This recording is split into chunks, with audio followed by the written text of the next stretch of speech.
Okay, good morning, everybody. Welcome to today's Microsoft Flight Simulator live stream. We are in the Beechcraft King Air 350i. We are going from Telluride, Colorado, which is right here, going to Oklahoma City. The Will Rogers. It's got a more specific name, but we don't see that up there. But we're going to Oklahoma City, basically. It's going to be about a 2.5, maybe 3 hour-ish flight today. So we're going to take off from here, and then we're going to turn, and we're going to head down here, and then we're going to come in for our approach and put it on the ground. So let's get in here, get things started. Hello, Mr. Addies, if I didn't say hello. Nice to see you here. So let's get in here and get this done. I may have to adjust the time again just slightly if it's not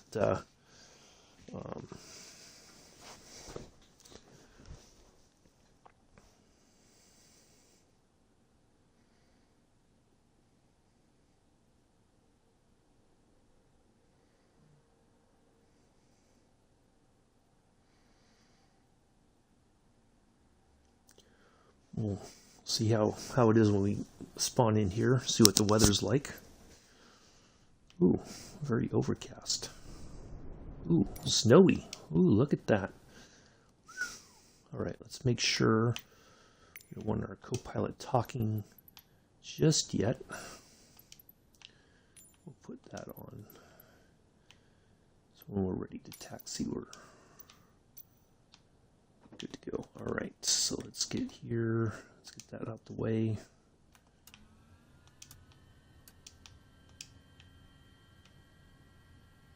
Let's see.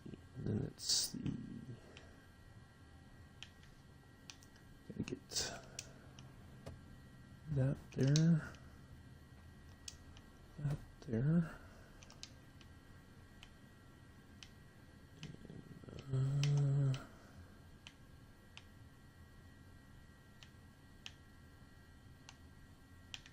sure. Fuel. System test. Okay. Okay. Perfect.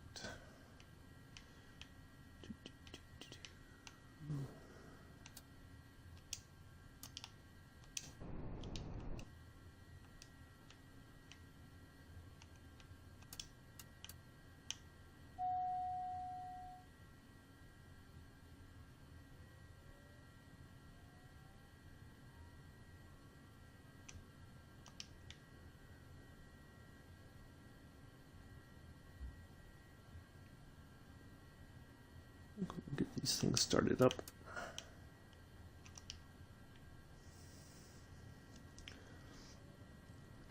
I'm glad to hear that, Joseph.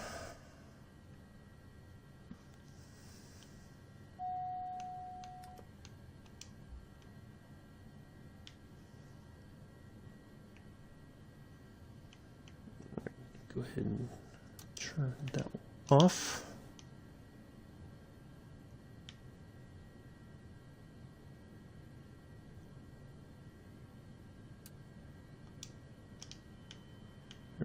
Get our avionics master on. Alright, so let's get that off. Alright, so we got to do a couple things. One, do that.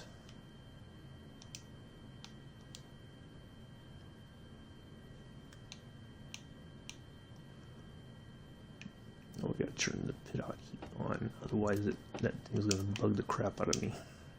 Alright, there we go. Okay, so let's go ahead and get our approach information.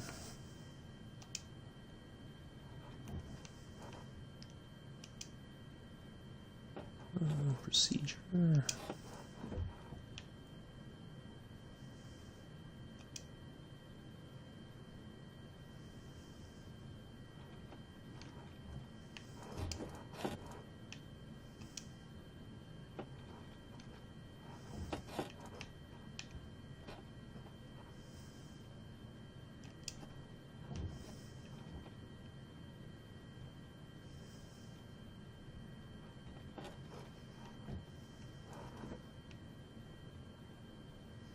Oh, that's already got our sequence. Okay, perfect. We're going to load that.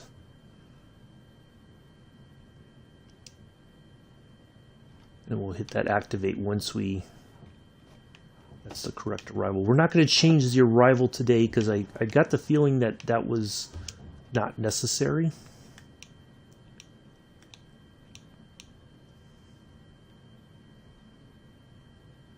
I don't have any way of, I think, I can change. Oh, yes, I can. Let's just kind of zoom out here just to give it a look. If we can. That's as far as it can go. Okay. All right, that's set. Now let's call in for our clearance. Denver approach guard 603 IFR to Rogers, ready to copy. Guard 603 is cleared to Rogers Airport as filed. Climb and maintain 17,000 feet. Departure frequency is 125.35 squawk 0441. Clearance void 30 minutes from now.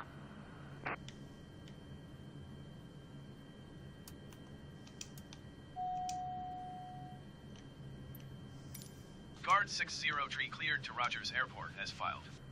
Climb and maintain 17,000 feet. Departure is 125.35 squawk 0441. Clearance void 30 minutes from now.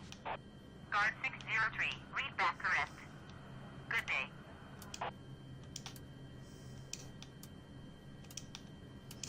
Get all our lights on.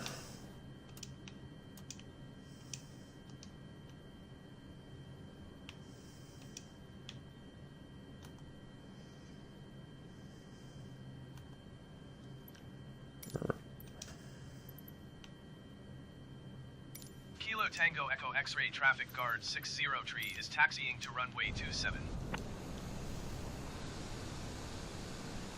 Oops, we might need a pushback. Can we get a pushback?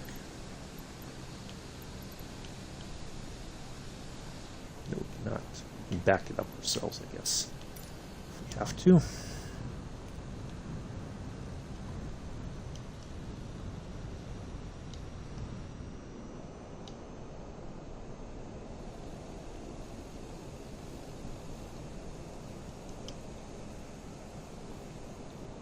Probably won't let me do it.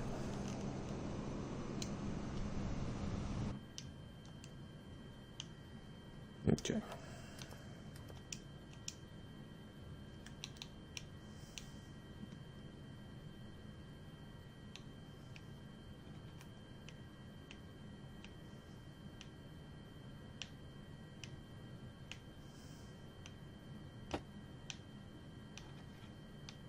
This is saying something is on. I have the anti-ice on.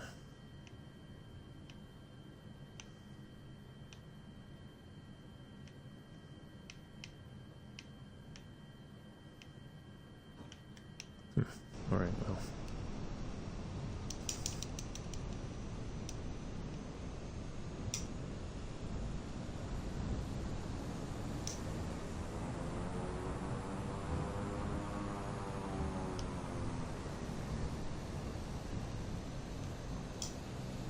Boy, this thing does not want to turn, does it?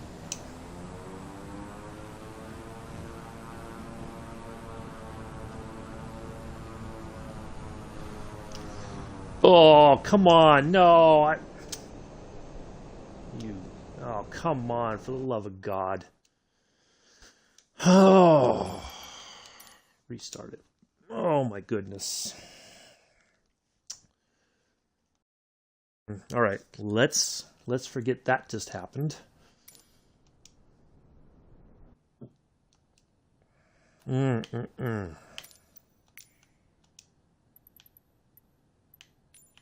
right. What we'll do is once we're started up, we'll back up enough, and then we'll go from there. All right. Let's get that on. Get that on. Get that on. Oops.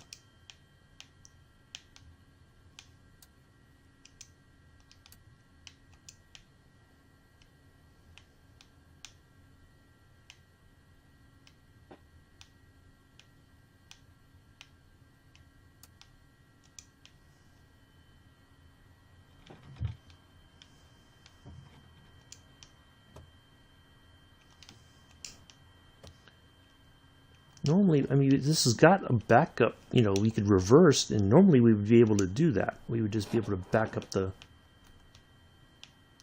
it up ourselves.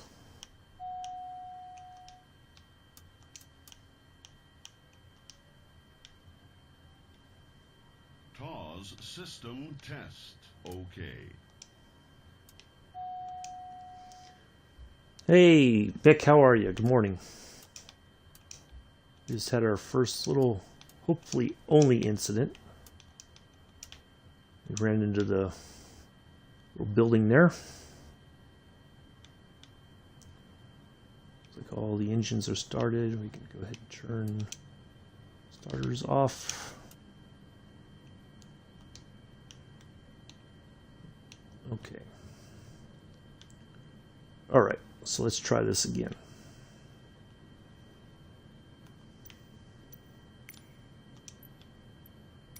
Denver approach guard 603 ready to copy IFR clearance to Rogers. Guard 603 is cleared to Rogers Airport as filed. Climb and maintain flight level 230. Departure frequency is 125.35, squawk 6575. Clearance void 30 minutes That's an from now. insane amount of climb and maintain.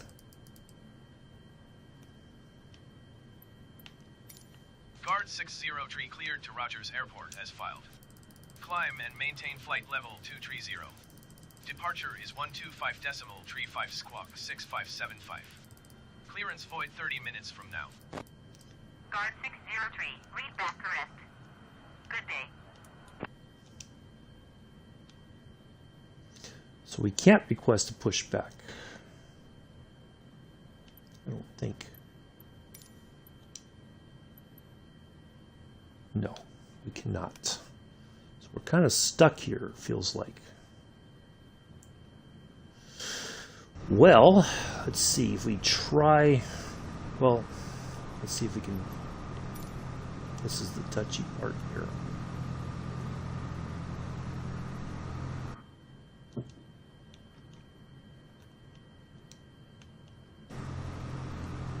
I might have picked the bad spot to try to start from. But if I can just get it turned a little bit at a time, I might be able to get out of here.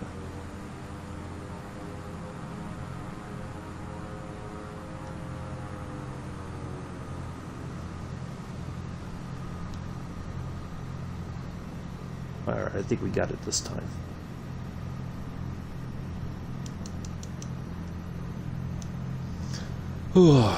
Just got back from...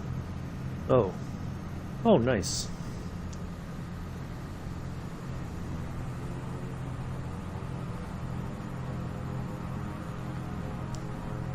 This thing is very sluggish.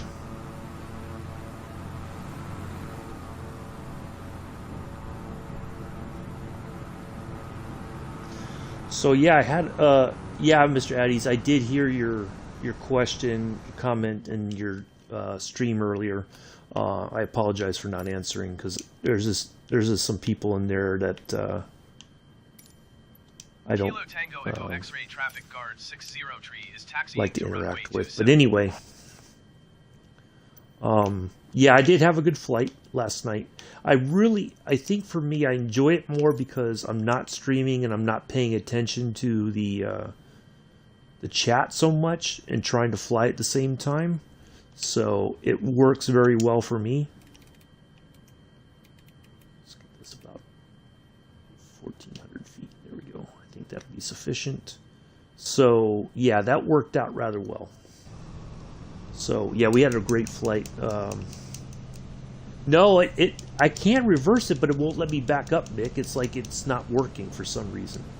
I tried it before and it didn't want me to. It didn't let me go back. So I figured, well, we'll try it a second time. But I can't even. There's a pushback thing, but I can't even contact somebody to request a pushback. So. But yeah, we had a really great flight, some really nice scenery last night, and so yeah, it was really good stuff. Now, the only thing, I think what I need to do before we take off, I need to do a couple things, actually. before we take off. I need to get the altimeter reading currently so we're at the right altitude when we depart. And then I need to change something else. Yeah, it was like I reversed it, but it didn't move. It's like there was just no power.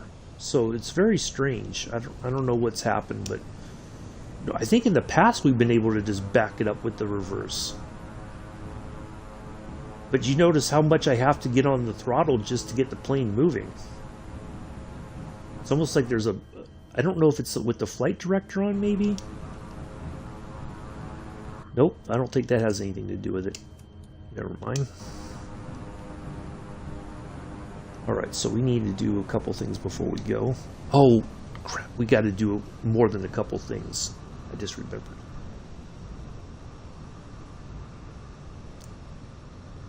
We got to do a couple things here. I almost forgot. Whew. Good thing I remembered it now instead of later. All right, let's do this. First off, let's get 1, 2. Closed. All right, now we got to get in here. We got to get to procedures.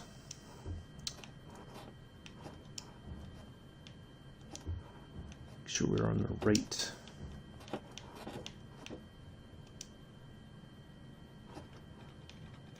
We'll load that. Let's go back to here, and then we need to tune into AT. We need to get automated weather going. So we can get our altimeter. Automated weather observation 1400 Zulu. Wind 241 at 14. Visibility 2 and snow. Sky condition 1,500 feet scattered, ceiling 4,400 feet overcast. Temperature -6 C dew point. 10 C altimeter 2970. All right. That's the important part. X-ray automated weather observation 1400 Zulu. Wind. All right. That's the important part. I needed to have that. And then we'll go here and make sure that's the same, just in case we need that. That doesn't control our stuff. All right, so let's go ahead and close that. And our co-pilot should be ready to talk now. All right, now we're ready. I think I remembered all that.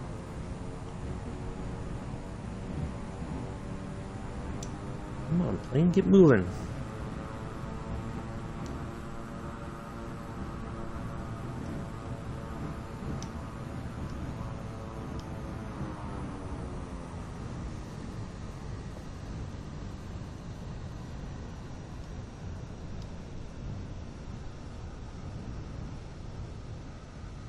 Well, at least we got some snowy conditions.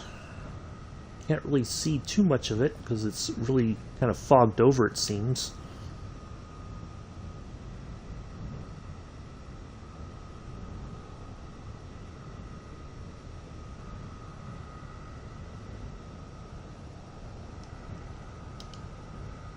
Kilo Tango Echo, X-ray traffic guard, 603, taking off runway 27 departure to the east.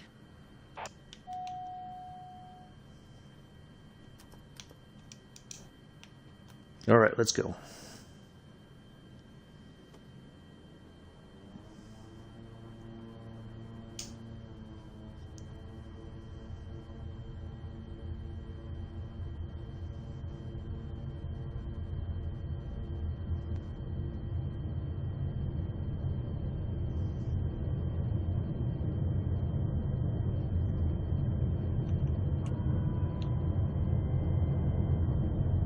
I forgot the flaps too.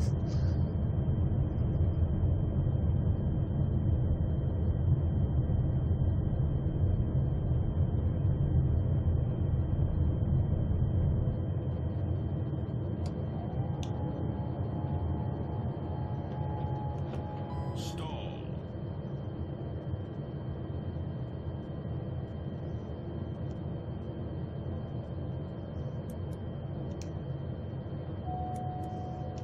Don't sink. Don't Don't sink. Shoot, shoot, shoot, shoot. Sink. Don't sink. Don't sink. Don't sink. Denver Center Guard 603 at 9,000 feet climbing flight level 230. Oh wow, we got to really climb. Oh crap. Oh my god. Continue to KA-39W as planned. Don't sink. Holy crap.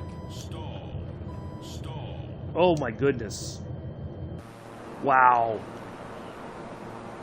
That just almost happened. Holy crap. Stall. Stall. Don't sink. Stall. Don't sink. Shoot. Oh my god. Ugh. Nope, nope, nope, nope, nope, nope, nope. Wow. That just happened. Well, this is not going very well today, is it? Holy shit. All right, let's try a third time. We're going to go the other way. We're going to go, yeah, let's go the other way.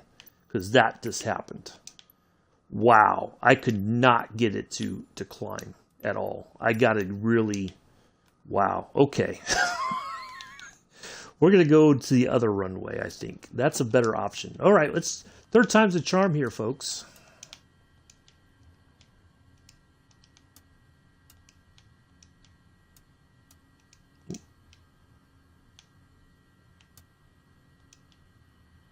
All right, let's get that. Wow, that was.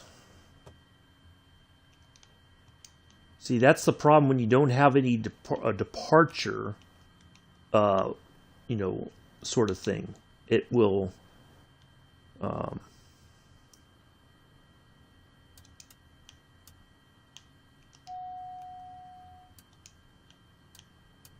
Cause system We'll do that. test. Okay. Yeah, it did, Joseph. It did, unfortunately.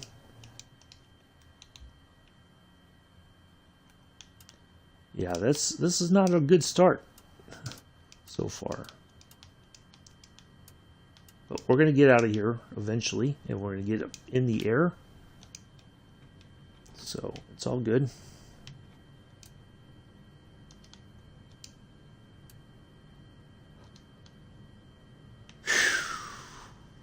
Wow. Okay. Well, let's try this again. All right, let's make sure all of our stuff is done first before we go. We need to get this set up.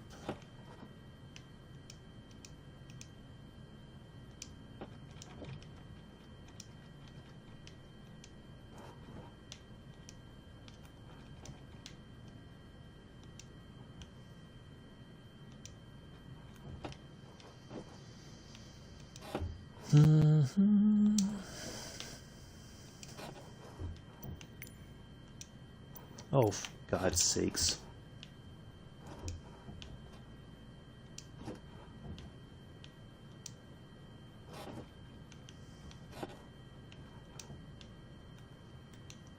All right, now let's try this again.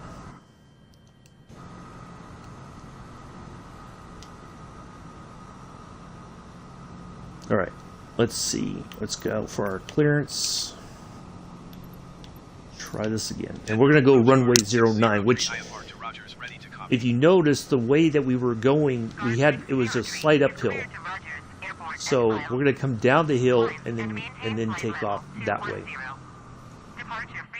Wow, we're getting all kinds of different.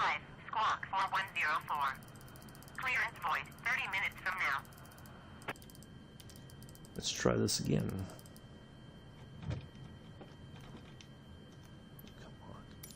Guard 603 cleared to Rogers Airport as filed. Climb and maintain flight level 210. Departure is 125.35 squawk 4104. Clearance void 30 minutes from now. Guard 603, read back correct. Good day.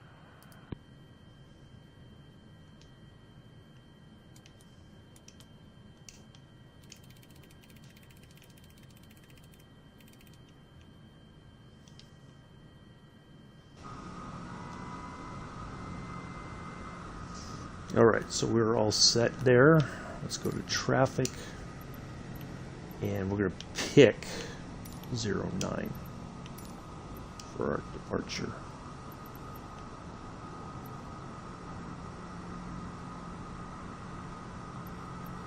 And let's get our altimeter reading now before we forget. Kilo Tango Echo X-ray automated weather observation 1400 Zulu.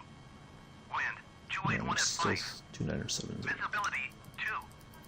Sky condition 1,500 feet scattered ceiling 4,400 feet overcast. Temperature -6 C dew point 10 C altimeter 2970. Alright, perfect.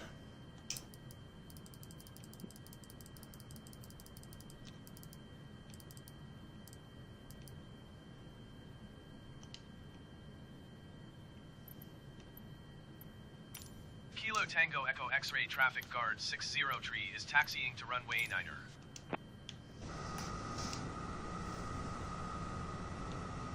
Alright, let's try this again.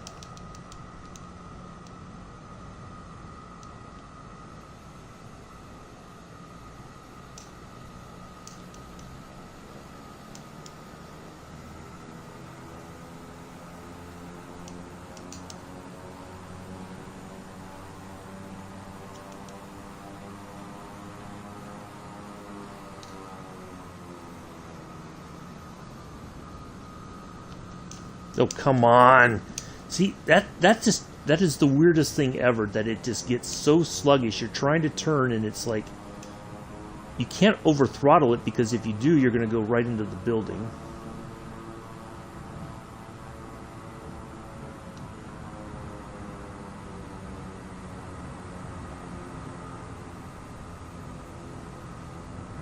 No, we want the other one. We're going the other way. So we're going to go taxi down and we're going to take off that way. We're not going on 27. But I had picked 27. It's automatically putting me that direction for some reason, but we're not going to do that. We're going to go down the other end. Try it that way. Now this is supposedly one of the craziest airports to fly in and out of, and now we see why. Alright, that's fine, Joseph. We got plenty of time. This is our third attempt, and hopefully this is our third and final attempt.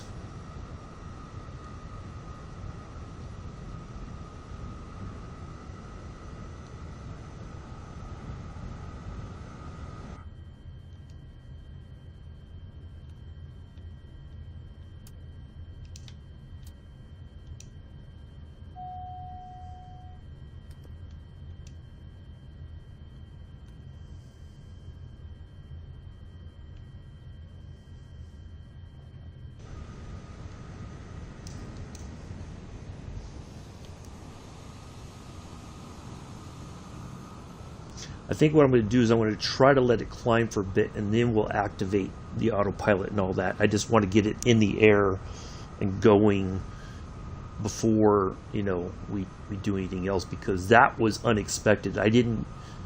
Wow, that was...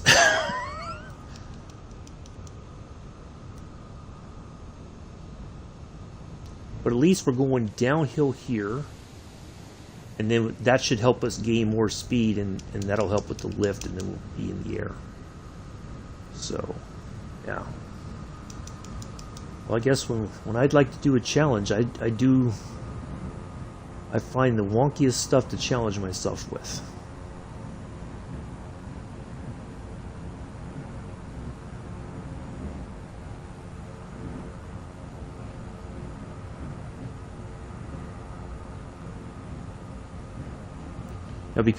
Now, I was reading about this airport a little bit yesterday and all. Now, apparently, runway 09 is the preferred approach, and I think it's also the preferred takeoff runway as well. Even though you would think 27 would handle both, because all the taxiway and stuff is down there. Well, yeah, you would come in on 9, taxi into the thing, but then you take off from 27, because that way it's... you know, pretty much straightforward. You don't have far to go to get to the takeoff runway. So that's okay. We're going to make this happen one way or the other.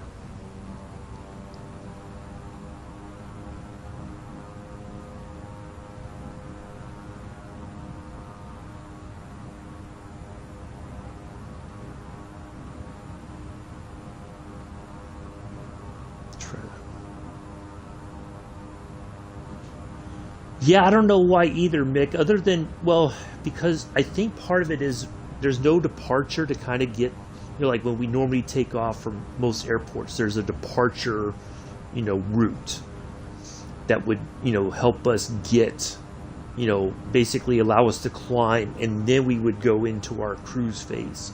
But there's not one of those here. So it's very difficult to get the aircraft going, start, you know, climbing, and then, you know, but also at the same time we have to worry about the engine stalling and everything. It's like there's a whole bunch of stuff happening, and yeah, it's nuts. But that's okay. We're gonna try it this way, and I think we're gonna have better luck this way.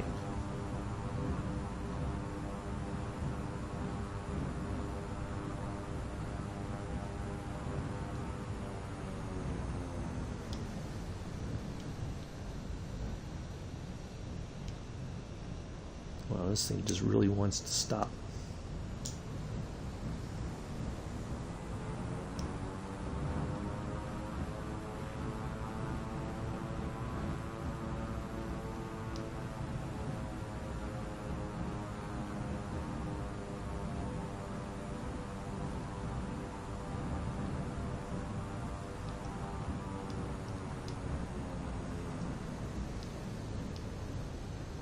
All right.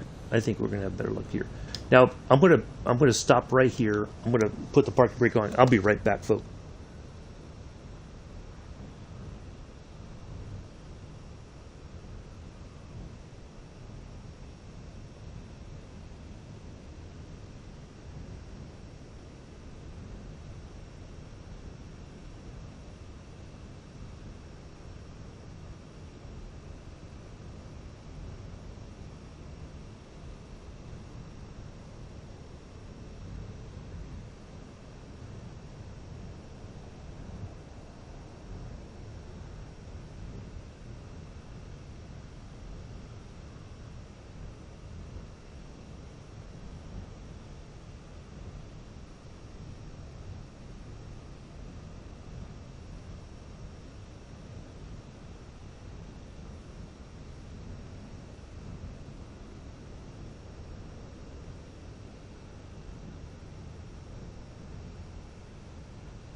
All right, let's check.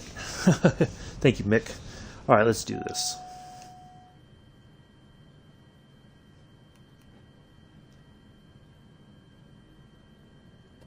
Now, it looks like if...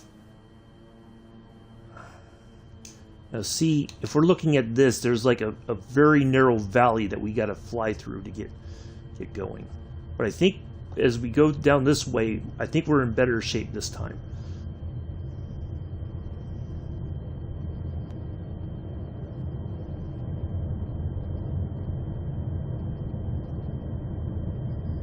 Well, see, both ends have a weird sort of uphill.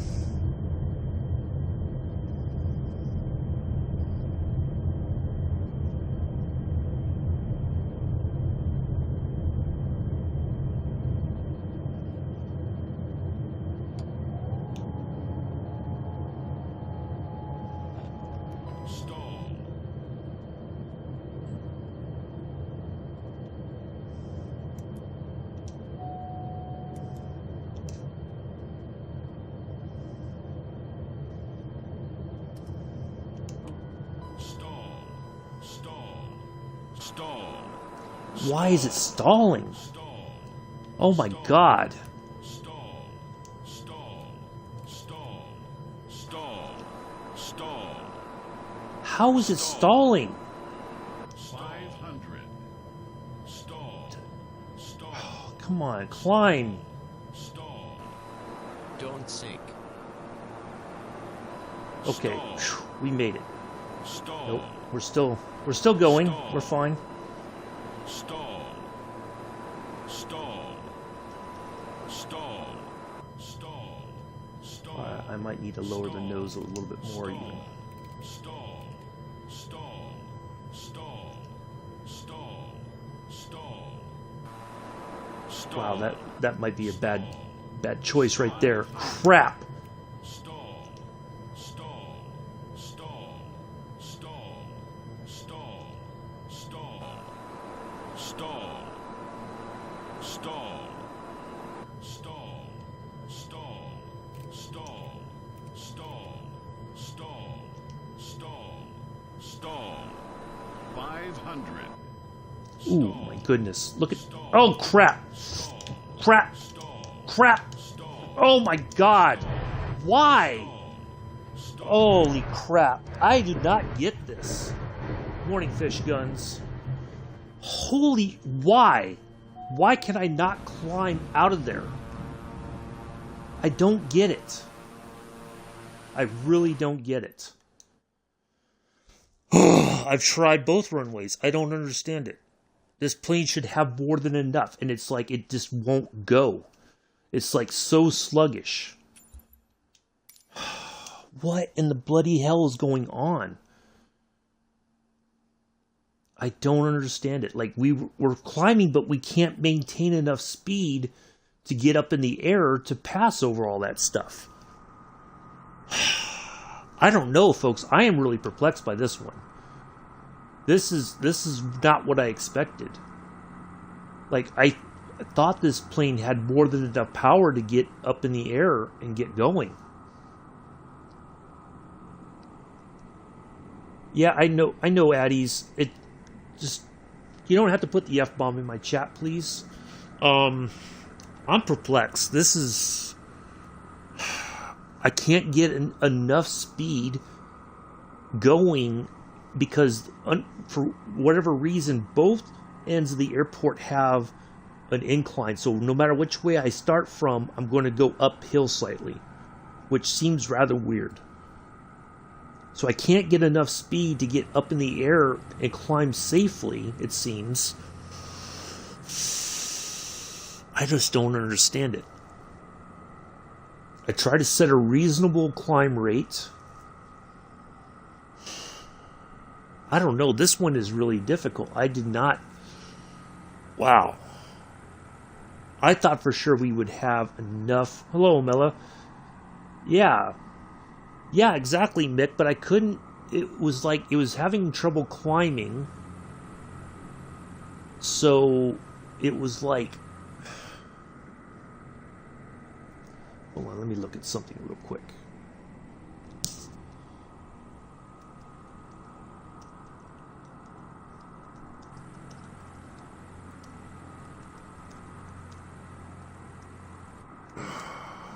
I may not have enough plane for this.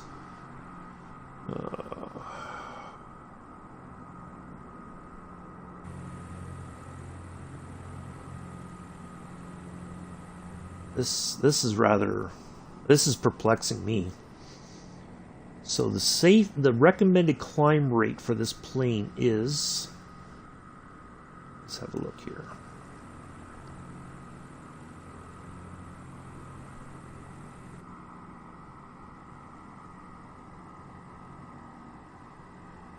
Trying to find that so we know.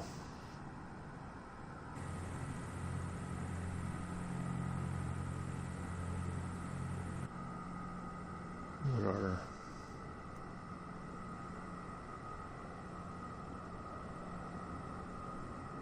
next takeoff length? 15. Oh, that's weight. Oh, 3,300 feet. Landing 109 knots. Okay, so with flaps up, we should...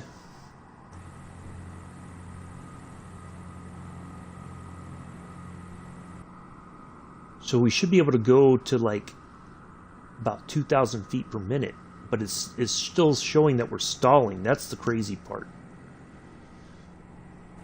Autopilot malfunction. Yeah, hopefully Joseph, but this is really perplexing. All right, let's try this again.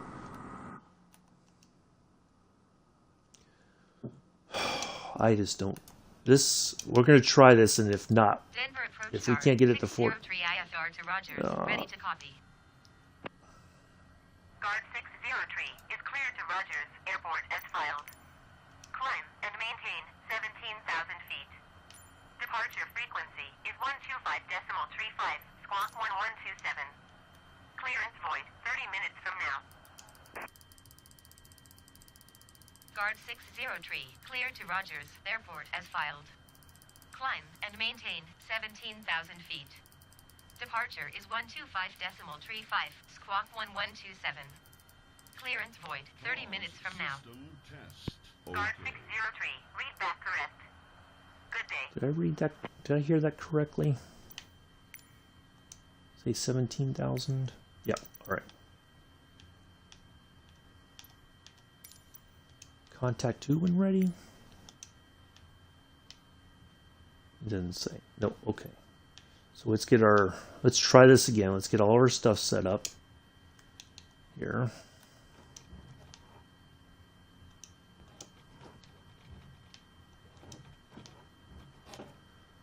Oh boy. This is quite perplexing.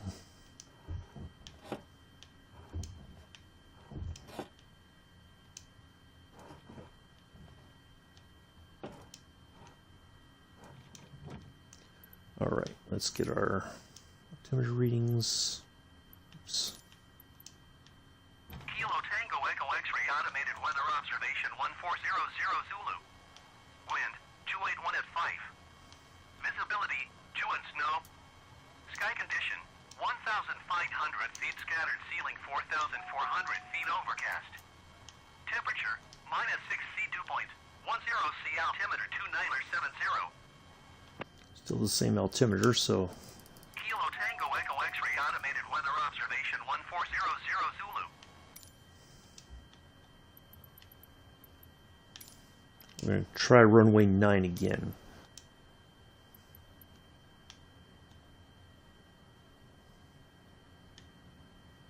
Oh, I know what the problem is. See, I'm trying to do too many things at one time here.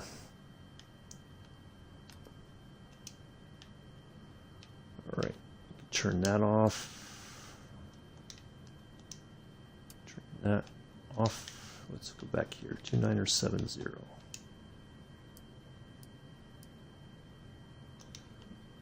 Up here, do that one. Yeah, if we can't do it this time, I really don't know what to say. I'm perplexed by this one. This is either I don't have enough plane, which is entirely possible, or I just don't know, to be honest. Okay. Let's get our yoke back in place there. Oh, I know what it might be too. Let's, no, not cut off. All right, let's try high idle. I think that's part of the problem. I had it in low idle. I think I need it in high idle in order for it to work correctly.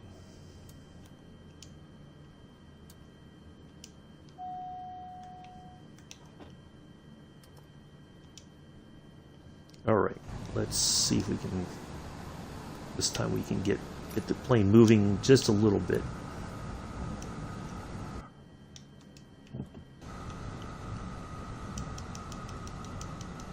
Might be able to do it this way, because if I have it at high idle, it should move a little bit quicker, I think.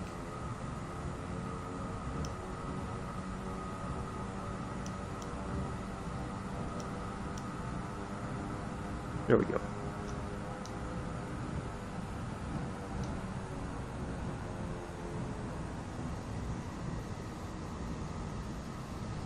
That was the problem. I think that's the problem right there. We need to have it on a high idle. That'll give us the power we need, I think.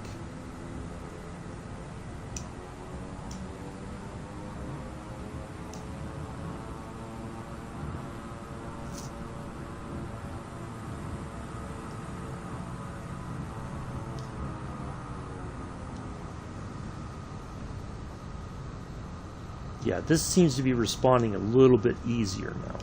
But we're going to still take off from runway 9, I think. That's probably the best option. Yeah, well, I'm trying... So what I'm trying to do, Mick, is you can dial in your... Oops. Your climb rate. Make sure I have all that set. So we can go here, and we can tell it to go, like, let's say 2,000 feet per minute.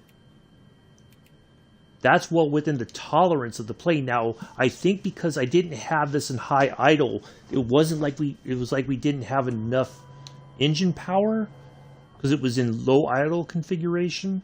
So I think we're going to try it that way, and I think we're going to have more success this time. Because look, before it would take more throttle to get the plane moving, and it seems like I've been able to get it moving a little bit easier on this setting. So I think that's the solution. So we're going to try that.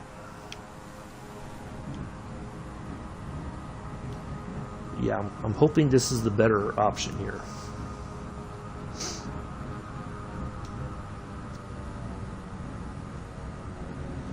It's really difficult, Nick. This is like one of the most challenging airports in the world, apparently. Is this Telluride is so it's very difficult because it's surrounded. Now the airport, you'll notice on this side here on the left, basically we're like on a shelf, you know, and if you it doesn't seem like no matter which way we go, we're kind of surrounded by mountains as well. So it's very difficult. Like I would imagine you got to be a very experienced pilot just to get through here, get in and out safely. Like you have to know, like you've been flying that route for forever, and you know all the particularities of this airport. So, but I think we're in better shape now because I just thought about it. I'm like, it's been in low idle, so I'm thinking we just don't have the same oomph of the engine to get going. So we're going to try that and see if we have success this time. I kind of feel like we will because it's not taking as much effort to get the plane moving to taxi this time.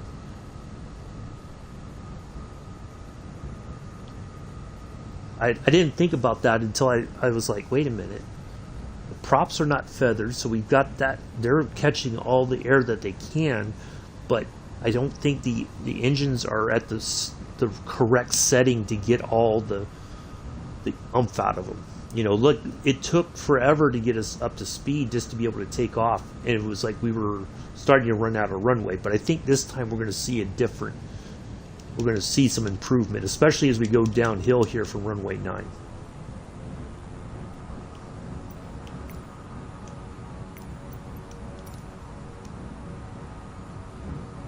So, well, thank you all for joining in. This has been quite the adventure today. Maybe eventually we're going to be able to take off and get on our way to Oklahoma City. This has been quite a learning experience. We haven't even really gotten anywhere yet. So hopefully this time we will. I think we're going to be in much better shape here. So as soon as we get up in the air, I'm going to get everything. I'm going to get the flaps up, landing gear, get everything on as quickly as possible so that hopefully this time we are set for success. And I think we will be. I'm pretty confident of that.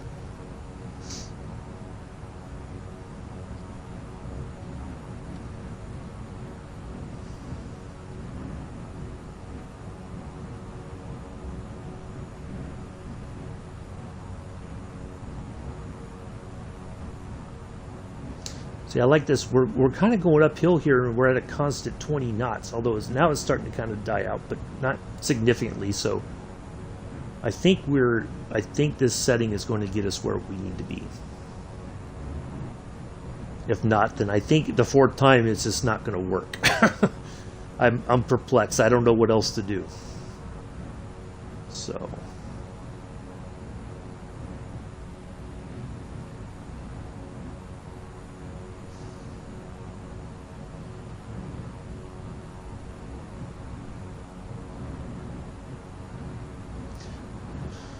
Yeah, so yeah, as I was saying, not everybody heard it. So yeah, we had a really nice flight last night in Captain Arish's multiplayer. Some really nice scenery. Flew along the southern coast of Australia. The next flight will be Wednesday. They're looking at some of the sightseeing that we can do along the way to try to make a flight plan around that. So that should be really interesting, I think. So, yeah, I really enjoy it because I don't have to worry about, looking at the chat and everything. I can just focus on flying and enjoy that instead. All right, I think let's go ahead and get lined up right there. All right, perfect. All right, let's try this again. I think we got everything set as much as we can. All right, let's try this. Here we go.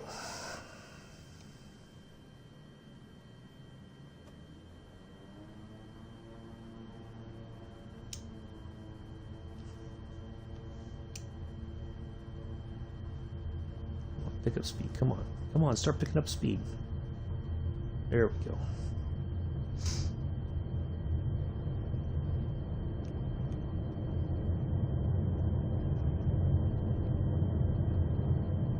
See, look how much we're getting the speed a little bit quicker now. It seems like.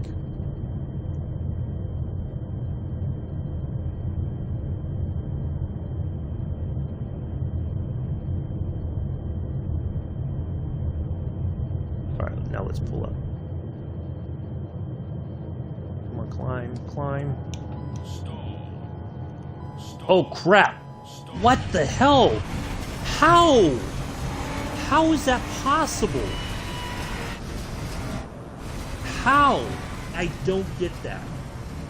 I was just taking off and we stalled. How? Like, that doesn't make any sense. All right, you know what we're going to do? Oh my God. I don't get it. I don't understand it. Like, everything was going fine and all this, it's telling me I'm stalling? I don't quite get that.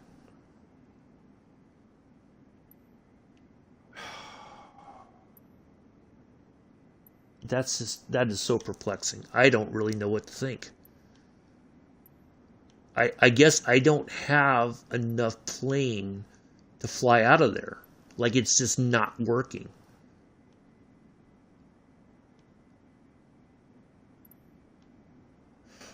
Wow, I just don't understand it. I guess, well, let's try this thing.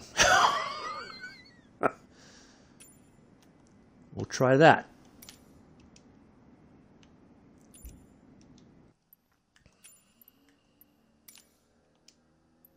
Let's try this. We'll try one more time, and then we're done. I'm just going to start from the runway. I'm not going to...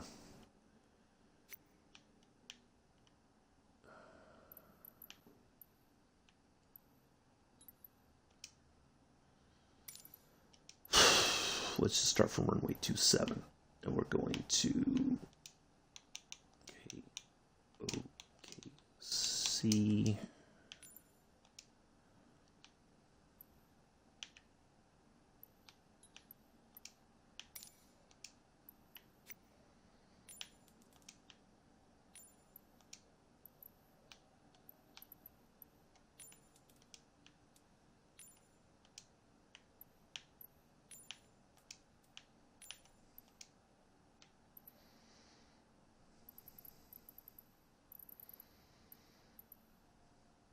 All right, we'll try that. If not, I'm really perplexed on this one, folks. I really am. I don't know what else to think. Yeah, I don't know either, Addies.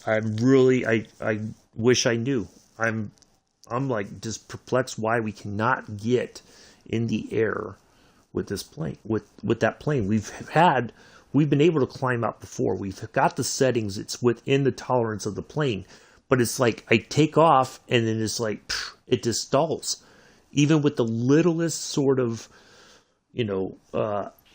altitude. X-ray traffic guard 603, taking off runway 27 east departure. All right, so let's get here. So we're going to do the same thing. We just got to make sure all of our stuff is set before we go. So we're going to do some of that down there. Okay. I just got to get...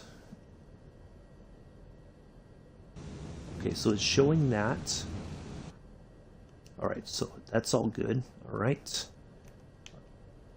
Oh, that's on. Let's get the propeller de-ice, the ice lights, the airframe de-ice, just so that we get that going. So manual override flaps are in takeoff position.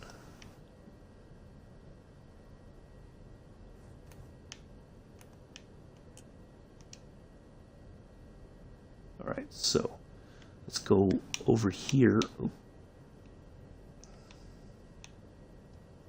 So what we want to do is we want to go to our procedures, which is right.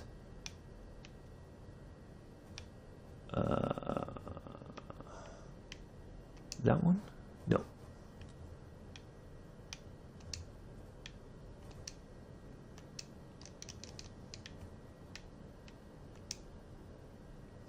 Trying to see if I can figure out how to.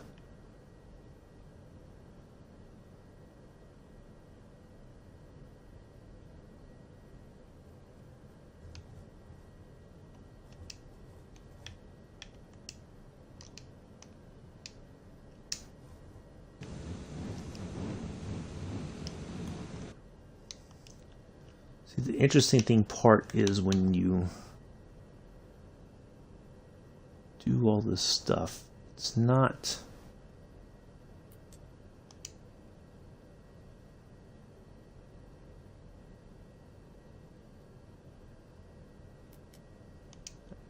All right, let's see. I'm trying to remember how to get to the...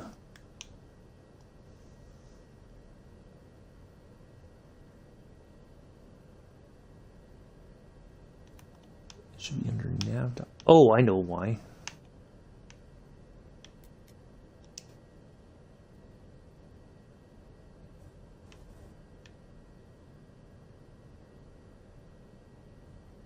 Nope, that's not what we want. Oh, come on. See, then because I'm doing all this, it's...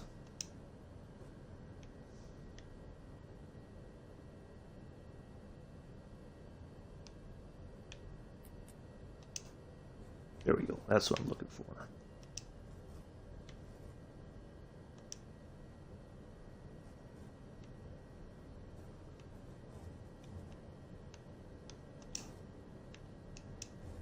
Oh, come on. It's not even saved in... Well, all right, well. Oh, no, that's not what we want. Not K text, we want K... Oh, for God's sakes, why is all this stuff popping up now?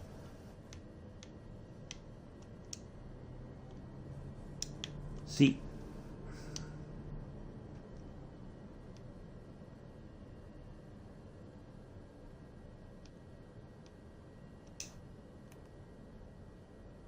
I'm trying to, like, do all this stuff and it's, like, not... Why is it not...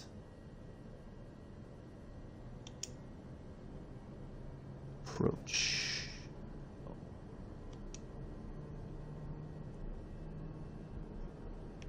See, it keeps just, it wants to throttle up.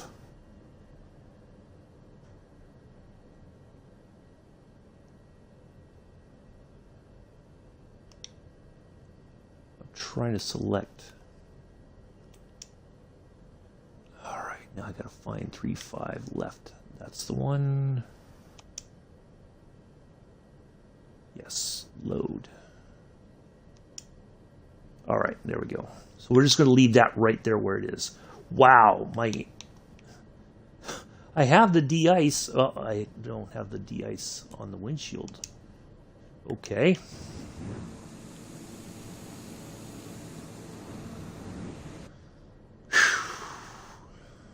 All right, let's try this now.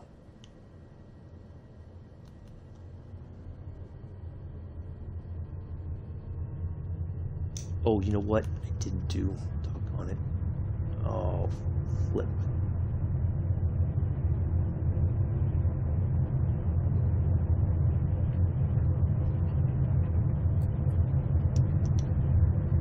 I did not put my settings for the... All right, at least we're climbing. That's the important part.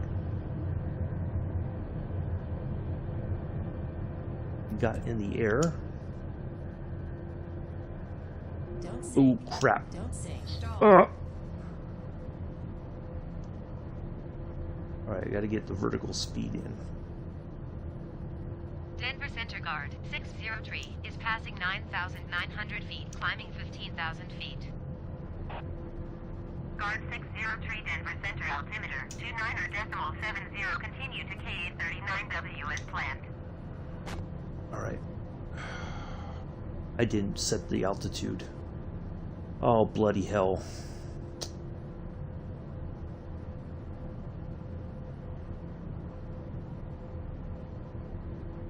Oh, what did I... You gotta be kidding me. I did not set the altitude. I didn't set the altimeter. Kilo Tango Echo, X-ray traffic guard 603, taking off runway Bless it. 27 departure. I am... Now... Oral warning, okay. Alright, let's try this again. I gotta find a way to get to our... Put in the altitude. I think it's up here. We're gonna get the flight director on. So we were doing good. We were. We really were. What was our... Let's pull up this first. And then we'll get ready to go. 17,000. Okay. Let's get that put in. Man.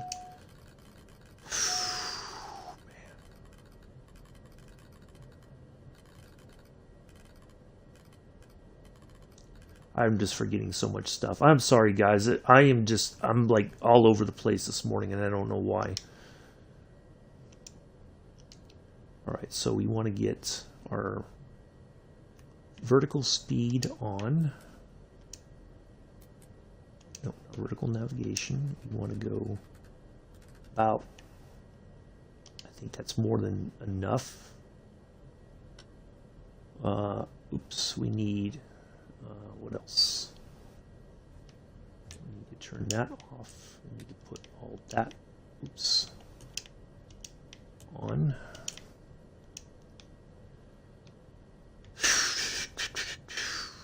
Now I got to get to...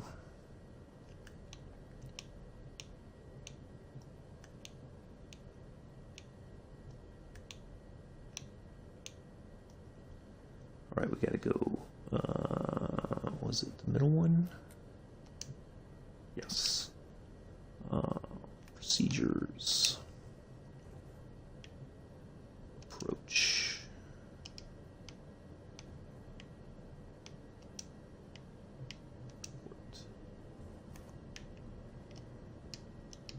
I really wish that they would fix this so that you could zoom in and see without the... Nope, not that one.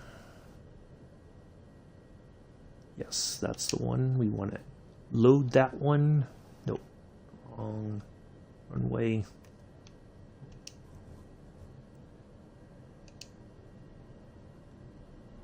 Load.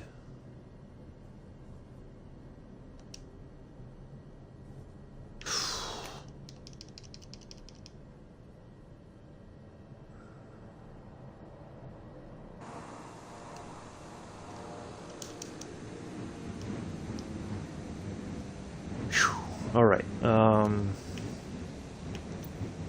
let's do this. Oh, we don't need that. put that as we get closer to Oklahoma City. All right, so I think we're all set this time. Let's get this out the way. Oh, no, I need to get the altimeter in. Kilo Tango Echo X-ray automated weather observation 1400 Zulu. Wind, calm. Visibility, 2. Sky condition, 1,500 feet scattered ceiling, 4,400 feet overcast. I think it's going to Temperature, be about the same. -6 C dew point, 10 C altimeter 2970. Okay. Kilo Perfect. Tango Echo X-ray automated weather observation 1400 Zulu. Wind, calm. Visibility, 2. Sky condition. All right, yeah, we got it there, Bucko. 1,500 feet scattered ceiling, 4,400 feet overcast. Temperature. All right, let's try this now. 10 C altimeter 2970. All right, I think we got success this time. What it was, Joseph, I was just forgetting to put some of the information in to give us a good chance of getting out of here correctly. So that's why. But I think we got more than enough plane this time to get out of here.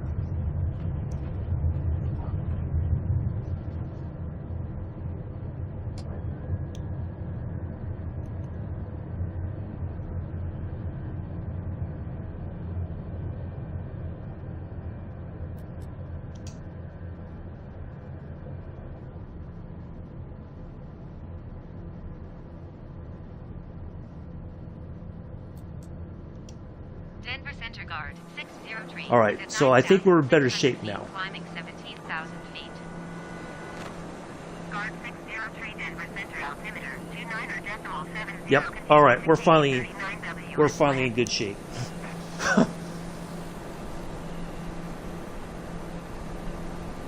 Yeah, we just didn't have enough plane. That's what it was. Well, now this one doesn't seem to be enough either. Come on, keep climbing, keep climbing, keep climbing.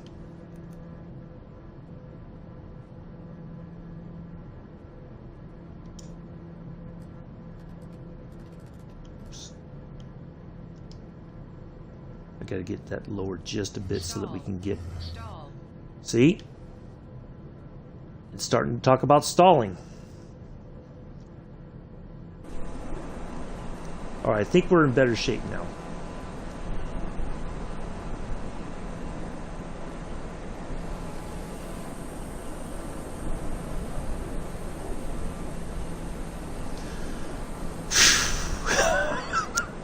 Almost an hour and a half in, or over an hour into our stream, and we're finally on our way.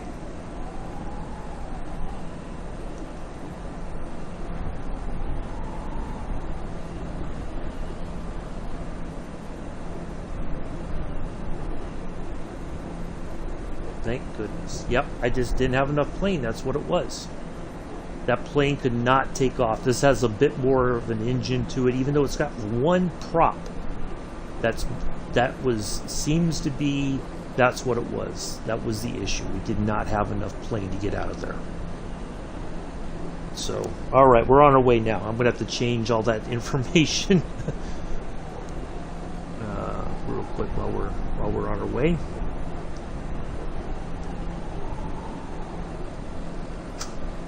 Well,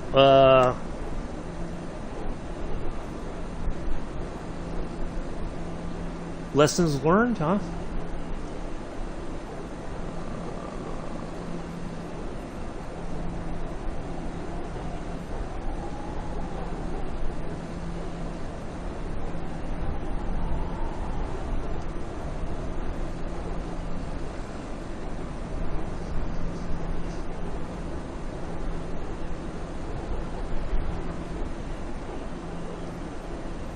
Yeah, Mela. I tell you, this was a real challenge, and I thought, quite honestly, I thought I had more than enough plane to get out of there with the 350i, but it's apparently not.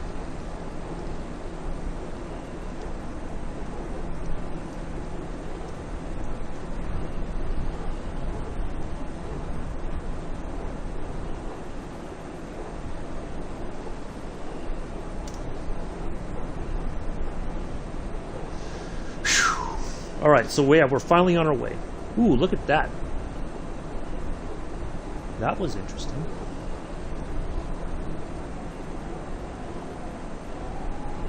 Lot of bumps here.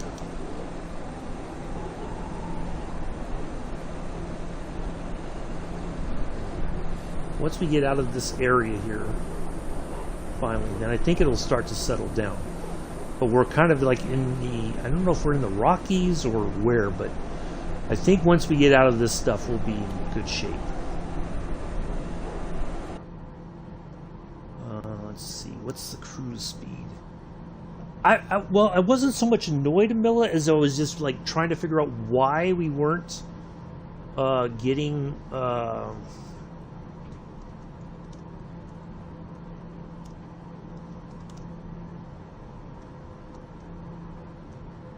I'm going to dial that in because I think I could dial the speed in. 330 knots. Okay, let's. Climb and maintain flight level 310. Okay. Climb and maintain flight level 310 guard 603.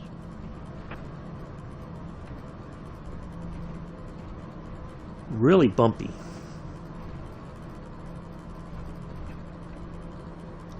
Yeah, I was really perplexed as to why we weren't able to fly out of there.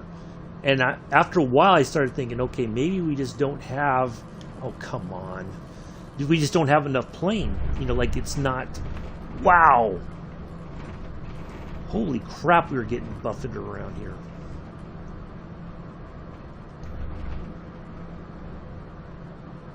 Like we just didn't have enough plane to get in the air. You know?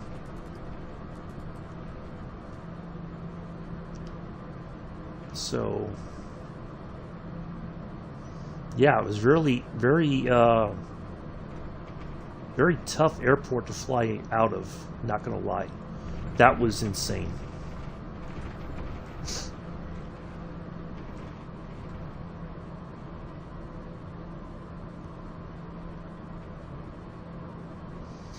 So, I thought, is there like a speed setting or not?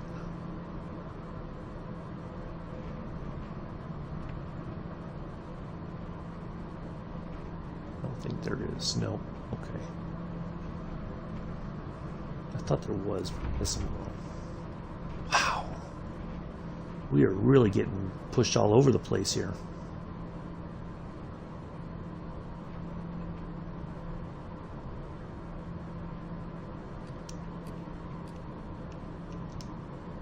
Alright. What else do we have to do? Anything else that we need to put on? I don't think so.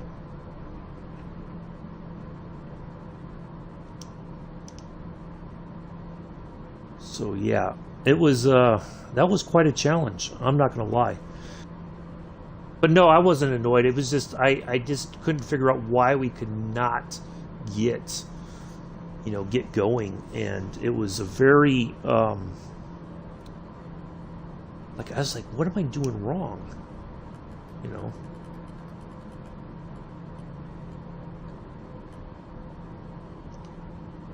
So yeah, it was just a bit tough to figure out, but we're on our way now, so that's all good. So I do appreciate everybody sticking around and trying to see if we could get going here. So we are on our way. So kind of like, so now that we're en route to Oklahoma City, let's talk about what we're going to do. So just like yesterday in the Beechcraft Baron, once we get to Kubat is our arrival point, or not our, that's our final approach. Once we get onto that marker, right, when and I see it come up, that's where we're headed to, you know, then I'm going to activate the approach, which is so I've got it loaded, so that should give us all the correct stuff to do for our approach. So fingers crossed that works as well. It's been, you know, so I think it's going to work. We've worked it yesterday, so it's very similar, although this is a different Garmin system and everything. I think we're going to be okay with what we're going to do. So we'll find out. But our rival is Yucks. Yucks 3. Yucks. yucks as in this flight has been a bit yucky so far this morning. So, so yeah, I think we're going to be okay. So yeah, that was a really strange. Like I honestly thought that we had enough plane, but it just didn't have the get up and go to get airborne climb out, and this one almost didn't either. It's like very touchy with your vertical speed and trying to climb and get above all that stuff safely, you know? So, yeah, that was, whew, man. But we're on our way. So that's the important part. Hopefully we can climb above all this turbulence and have a nice smooth flight the rest of the way. I'm trying to figure out, okay, nope, we don't have that.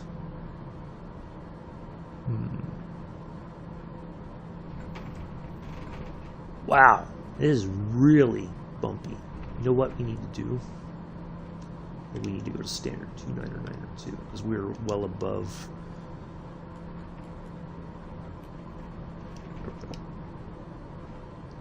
Perfect.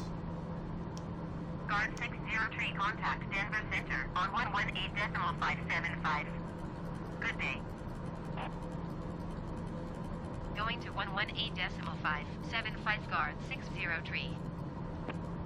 Denver Center guard 603 is at flight level 270 climbing flight level 310.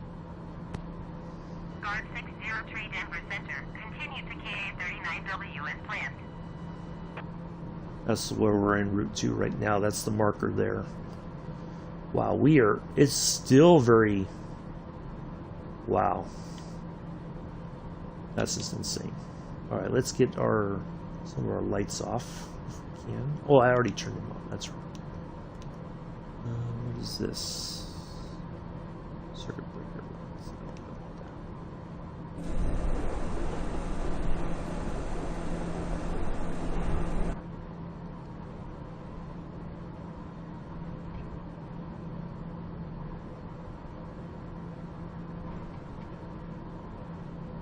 Now, see, I don't know what that manual override is, to be honest.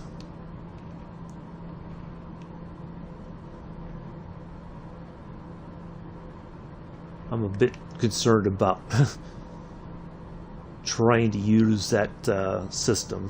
I don't know what that is, but anyway, yeah, just very perplexing. But we're fine. We're en route, so.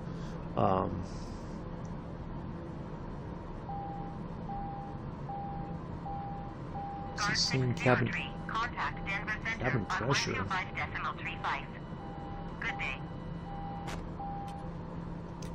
Going to 125.35 guard 603.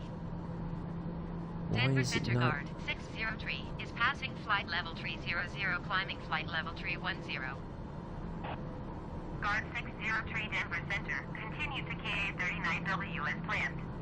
I've never had that. Guard I've never 603, encountered that contact before. Denver Center on 128.375. Good day. Why is it saying Going to cabin pressure? 128.375 guard 603. Denver Center guard 603 is passing flight level 305 climbing flight level 310.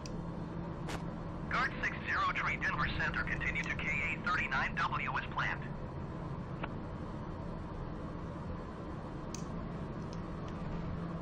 That's odd. Why would it say that? I don't know how to set the.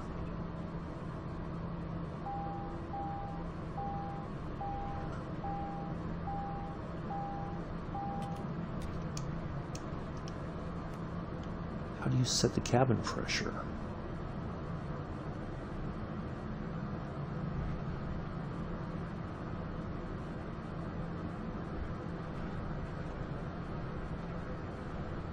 I thought that would be like an automatic thing.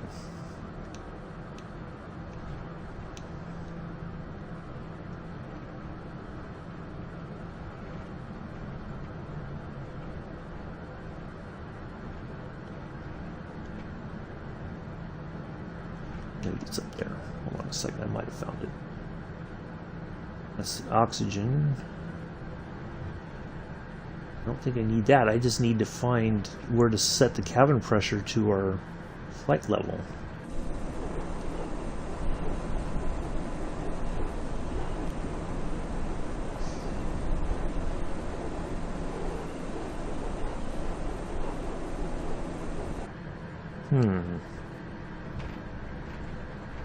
Well, that seems rather odd.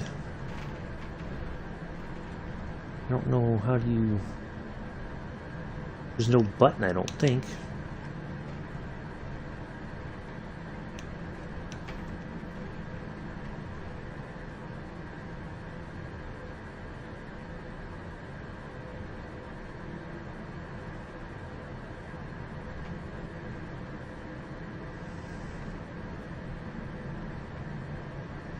Now that stuff works over there.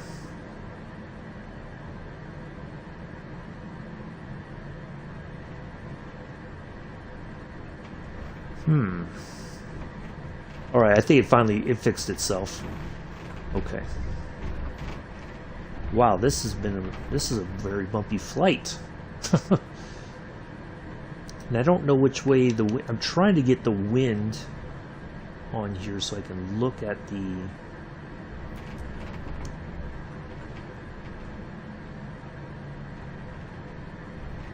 There's other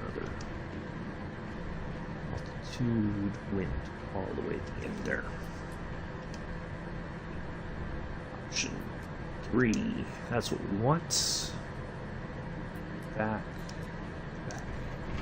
Alright, so now, we have a 96 knot wind coming from behind us, almost, basically coming from that direction over there. So it's not quite a tailwind. If it is, that would really help us out immensely. But yeah, really. So yeah, I think everybody might have given up on me after 5 or 6 tries and just not. You know, one of the things is when things go wrong, it's easy to forget all the things that you need to do. Like, I forgot to dial in the altitudes and set the vertical speed and all these other things so that that would help the flight go a lot better. When, you know, turning on the flight director and all those sorts of things so that we were set for success. And that was, it's easy to get overwhelmed or to forget all those settings, I think. So, but we're on our way. So I'm trying to figure out, how do I get to...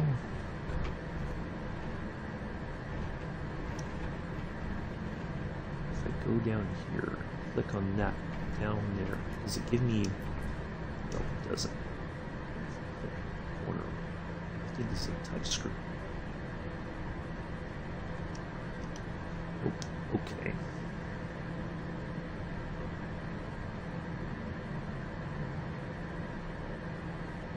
Alright, so I can't really zoom out on that to see, kind of look ahead, but that's okay. Whew, yeah, alright. Well, we're finally on our way. It's just, this is a very bumpy flight. Very bumpy. But we're going to get through it. It's fine.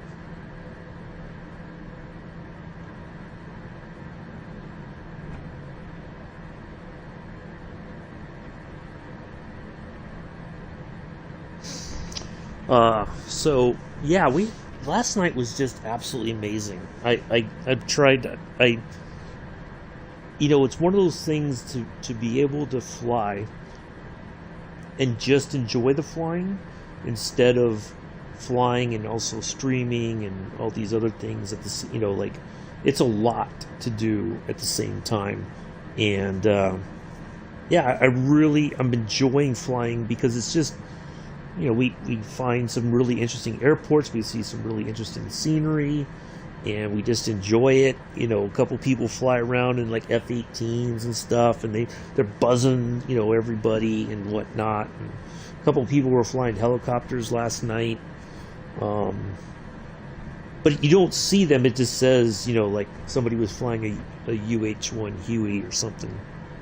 But yeah, it's just a great time, and it's very relaxing. Yeah,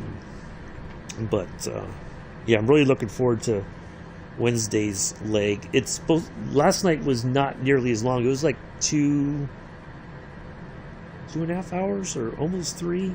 But Wednesday's is going to be even longer.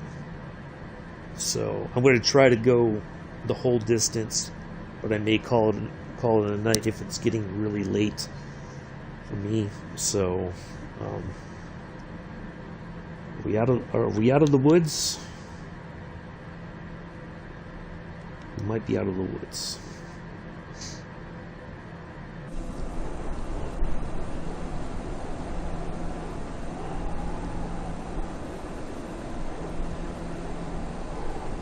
So we're right about where we need to be for our true airspeed.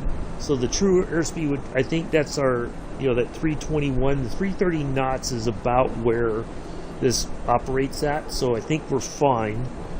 So it looks like we're finally past all the, yeah, look at that. We finally got out of the mountains.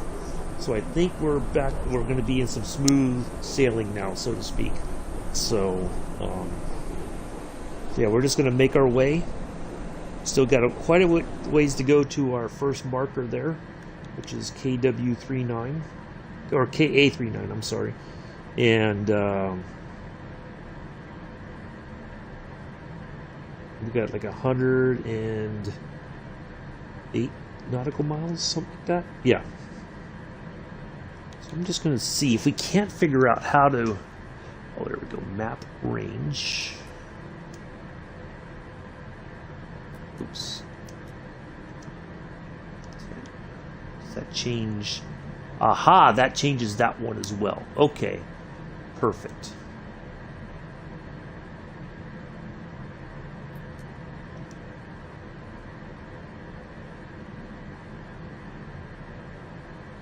Okay, now I figured that one out.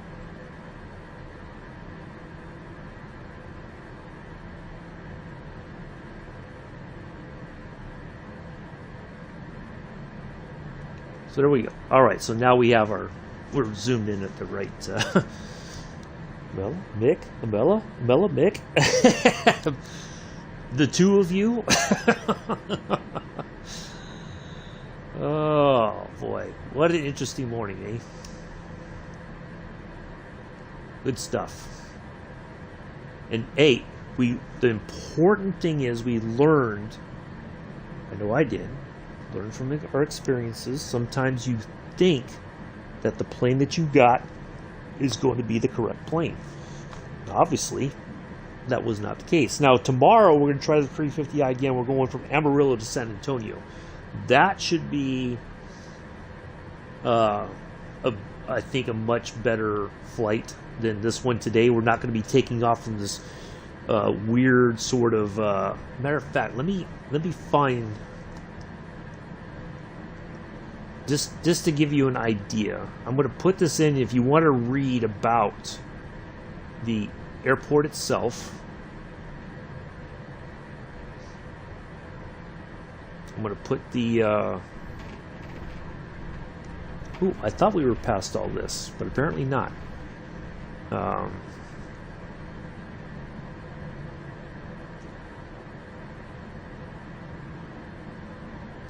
Okay, so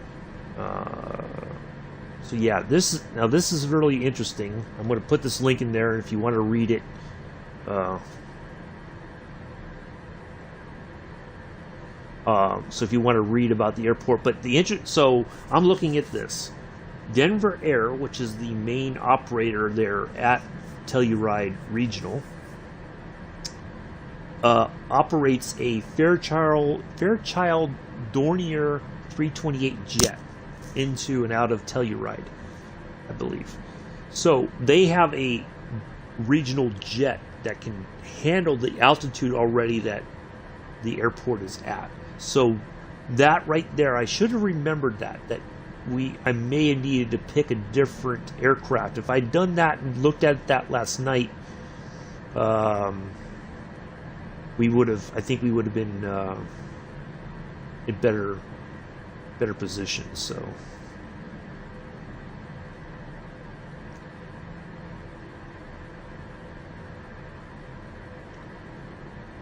So yeah, de Havilland Dash 8s, PC-12,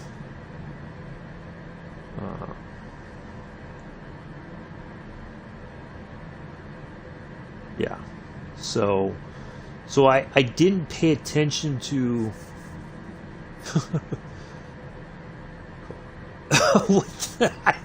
I don't know what do you want about him, Bella? You said Mick, and so Mick responds back, and you're like, what in the world?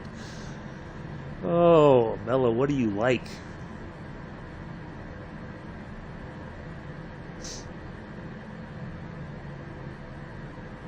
So yeah, I should have paid attention to that. That's my own fault for not paying attention to the research, or the fact that they, currently there's a regional jet that operates in and out of there, which would have made, our trip a little bit easier, I think, from the get-go. Or at least I would have picked this plane because it's a turboprop. The 350i is not I don't think it's a turbo. Is it? Hold on, let's look. I don't think it is, but I might be wrong. Let's have a look-see here.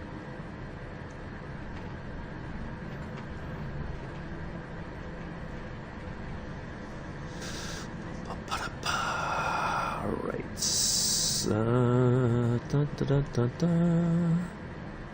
Base edition.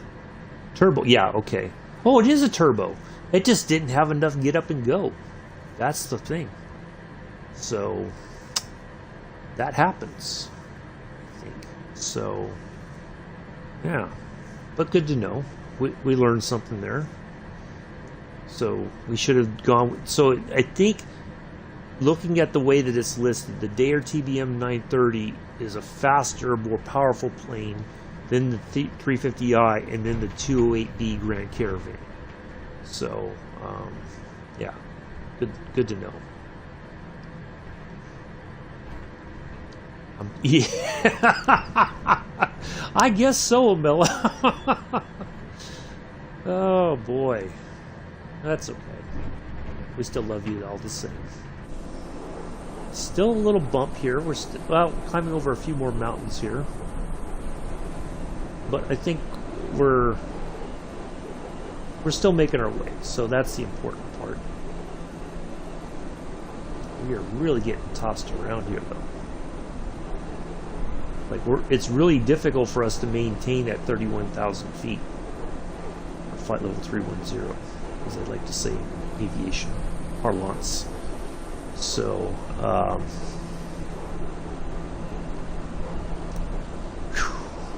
this is just, what a morning!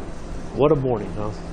Well, like I said, learning is the important part. We learn from our mistakes, kind of.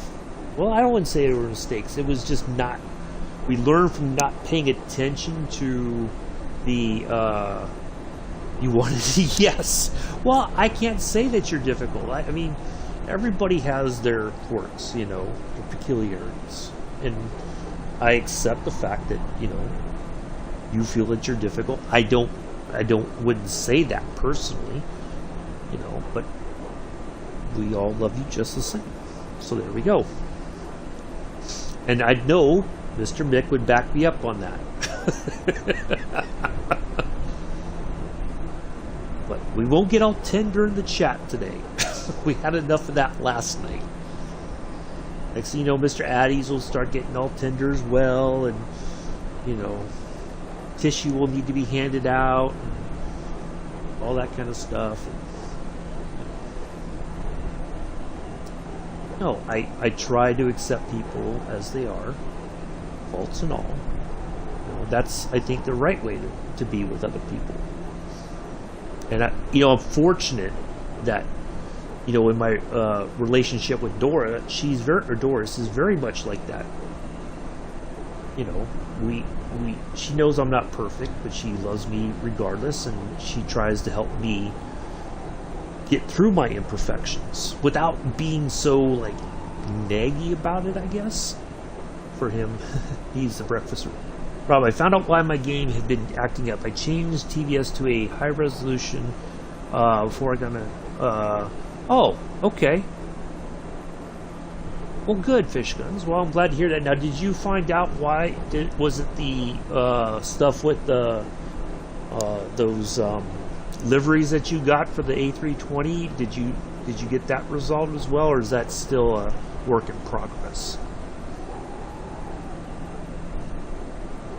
Hopefully you got it resolved, because it's nice to have a few more liveries to be able to fly the A320. But wow, look at this. We're just all over the place.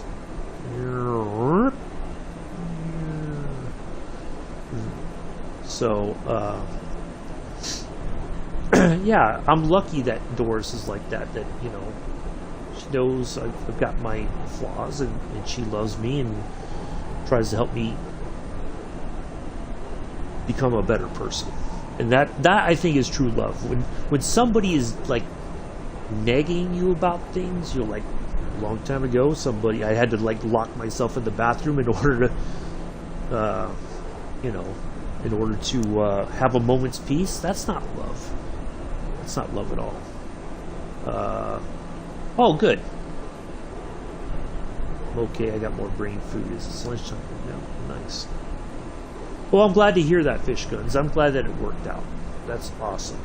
And sometimes, that's the weird thing about this game, whether you're on the PC or the Xbox. Sometimes you have to re-download things, and then it works. Other times, it's like you have to wait for a fix to come from the developer. And sometimes you just, you know, the difficult part is we don't continue to KA39. Oh, Ka 39W. Oh, that's fancy.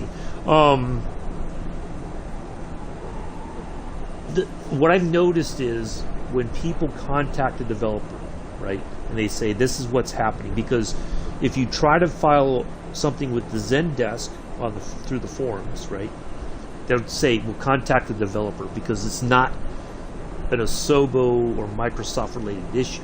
So the developer has to look at what has happened and any evidence that you provide. The difficult part is, unfortunately, yeah, exactly.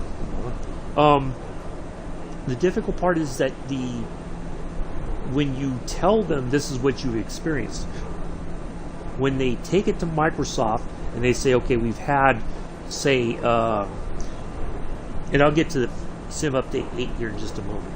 Thank you, Fish Guns. When they go to Microsoft, right, and they say, we've had, let's say, 20 customers complain about this particular issue, right? Now, some people may have bought let's say, for instance, it's the livery issue, right? So let's say 1,000 players or more have bought the livery. Let's say 1,500 players initially have bought that livery pack. Out of those 1,500, they may download it, but they haven't played with it yet.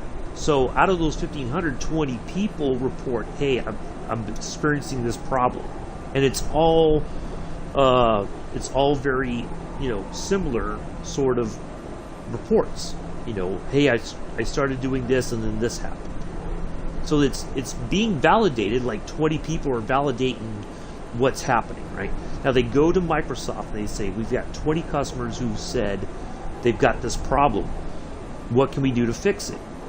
If Microsoft cannot replicate everything that happened to make that issue take place, they're like, well, we don't know what to tell you. And so it's like this continuing cycle of, we know there's a problem, but we don't know how to fix it because we can't replicate the problem.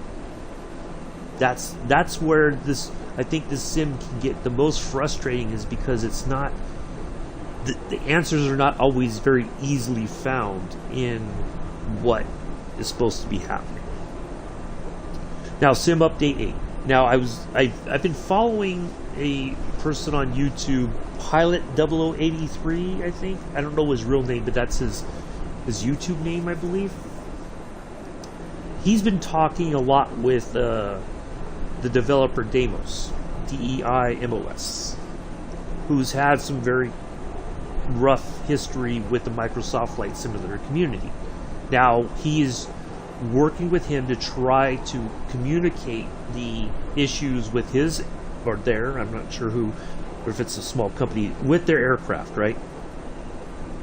And so it's making things go a lot smoother, that once those issues are identified, Deimos receives them and then works on finding solutions. So a lot of their stuff has gotten low ratings because, you know, people just...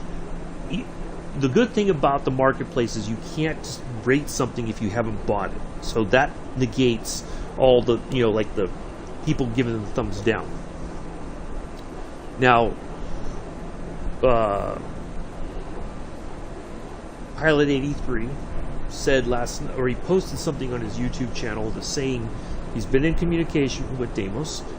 They're working on fixes for a couple of their aircraft, but those fixes won't really take effect until, or won't be released until after Sim Update is released, because the feeling is that a lot of the issues currently, and hopefully you're right, update. Well, I don't know that it's going to fix everything. It's going to fix a lot of things, I think. And you know, they're going to keep picking at the stuff. You know, for every Sim update, they're going to keep working on the improvements. But the way it sounded was that Sim Update, a lot of developers are waiting to release their aircraft or products, whatever, in the marketplace after Sim Update is released 8. So hopefully that's the case. So now, but I don't know, I don't remember what their time frame was for the release. I don't know if it's going to be in March or April, but I know it's coming soon, or it's supposed to be coming eventually. But I don't remember if they had like a time frame, rough time frame for when they were going to release the update. So yes, hopefully, fingers crossed, a lot of those things get resolved and we get some better aircraft that we've been waiting for. I would love nothing more than a regional jet at this point. I really want one, because the Embraer ones that we have so far are just not, I can't get to grips with them. You know, I tried, it just doesn't work. So I don't know what else to do.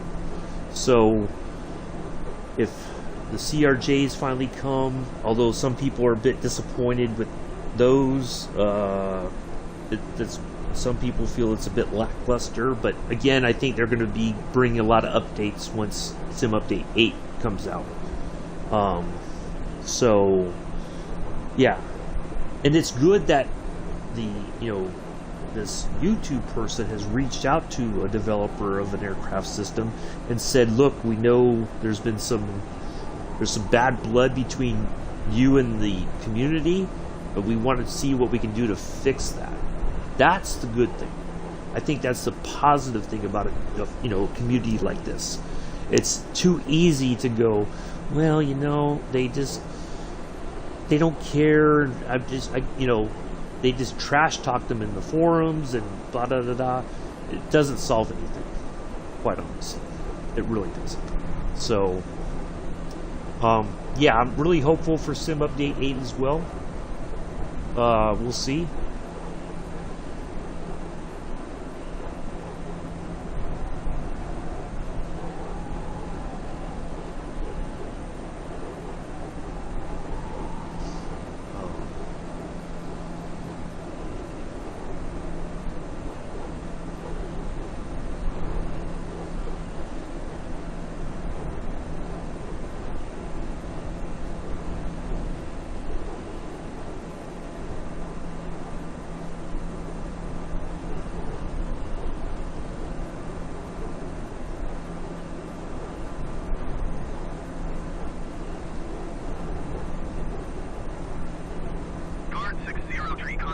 Albuquerque Center on 127.85. Good day. 127.85 guard 603. Albuquerque Center guard 603 flight level 310. Guard 603 Albuquerque Center, continue as planned.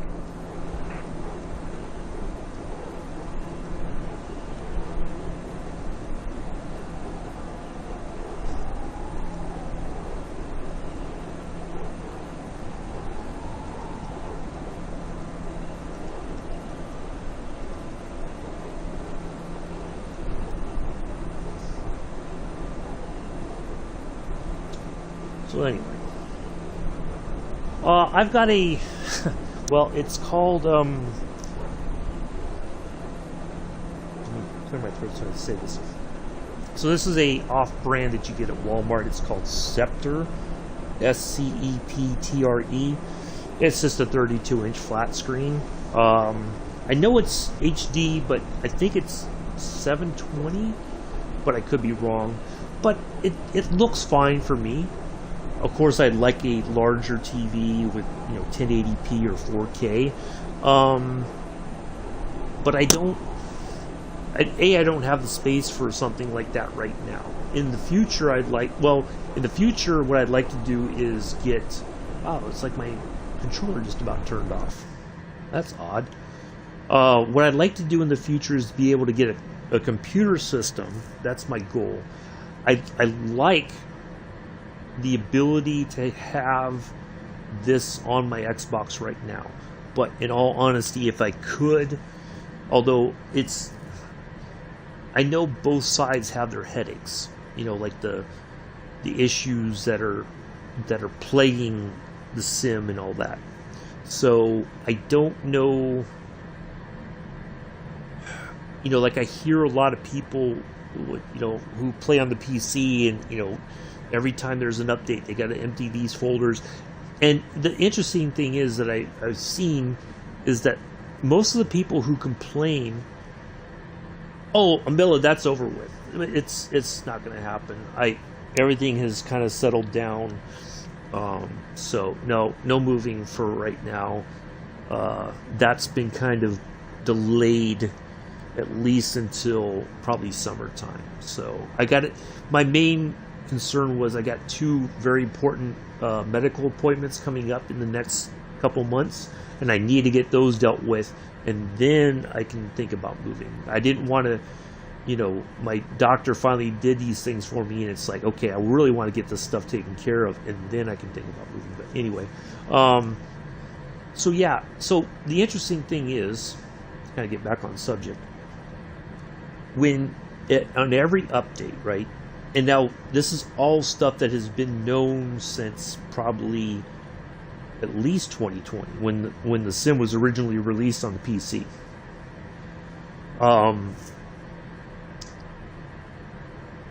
And I wanted, there's all these things that you're supposed to do, and they've kind of figured this out as time went on, and so there's like pretty much a standard protocol at this point. When there's a sim, this is the steps that you need to take to make sure that your sim is updated correctly and all these things.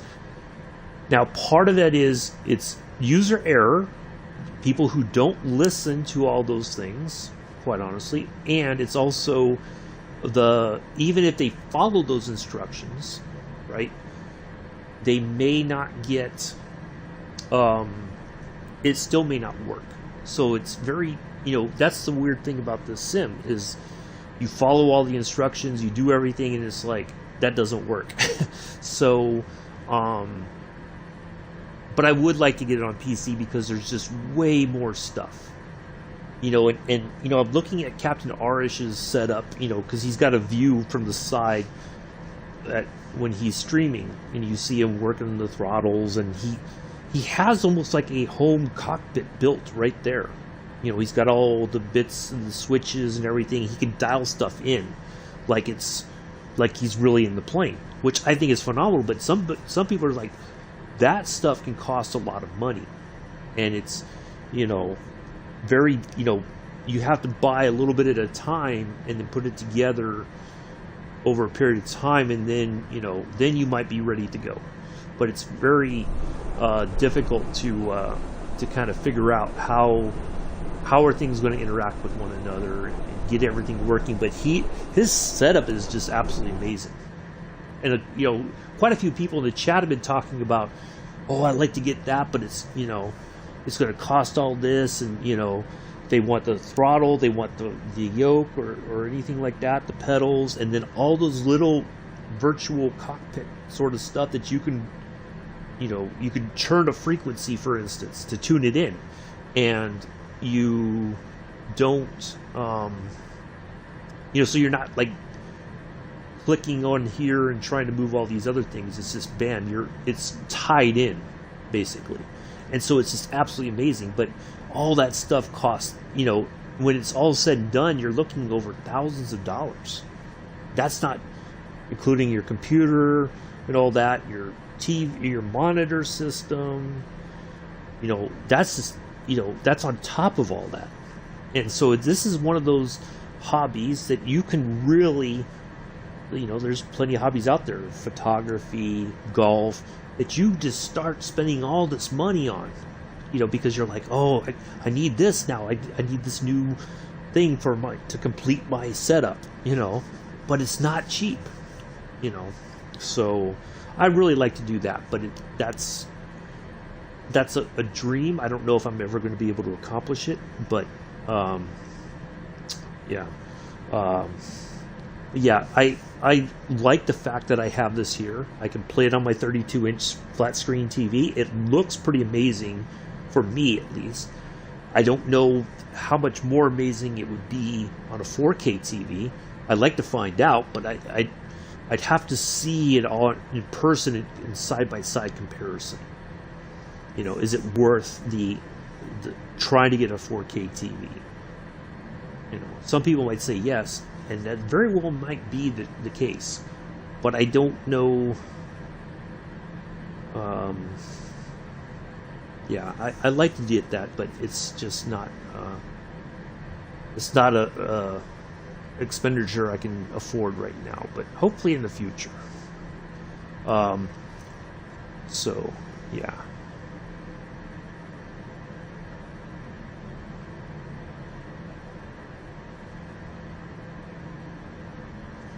But yeah,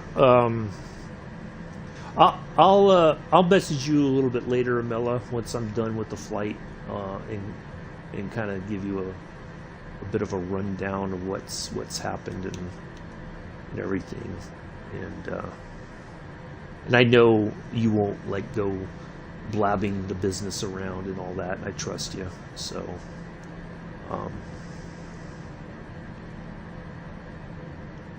Why is it? Well, with the way that the light is, it looked like this was all was a stain or something, or this was just like ugh.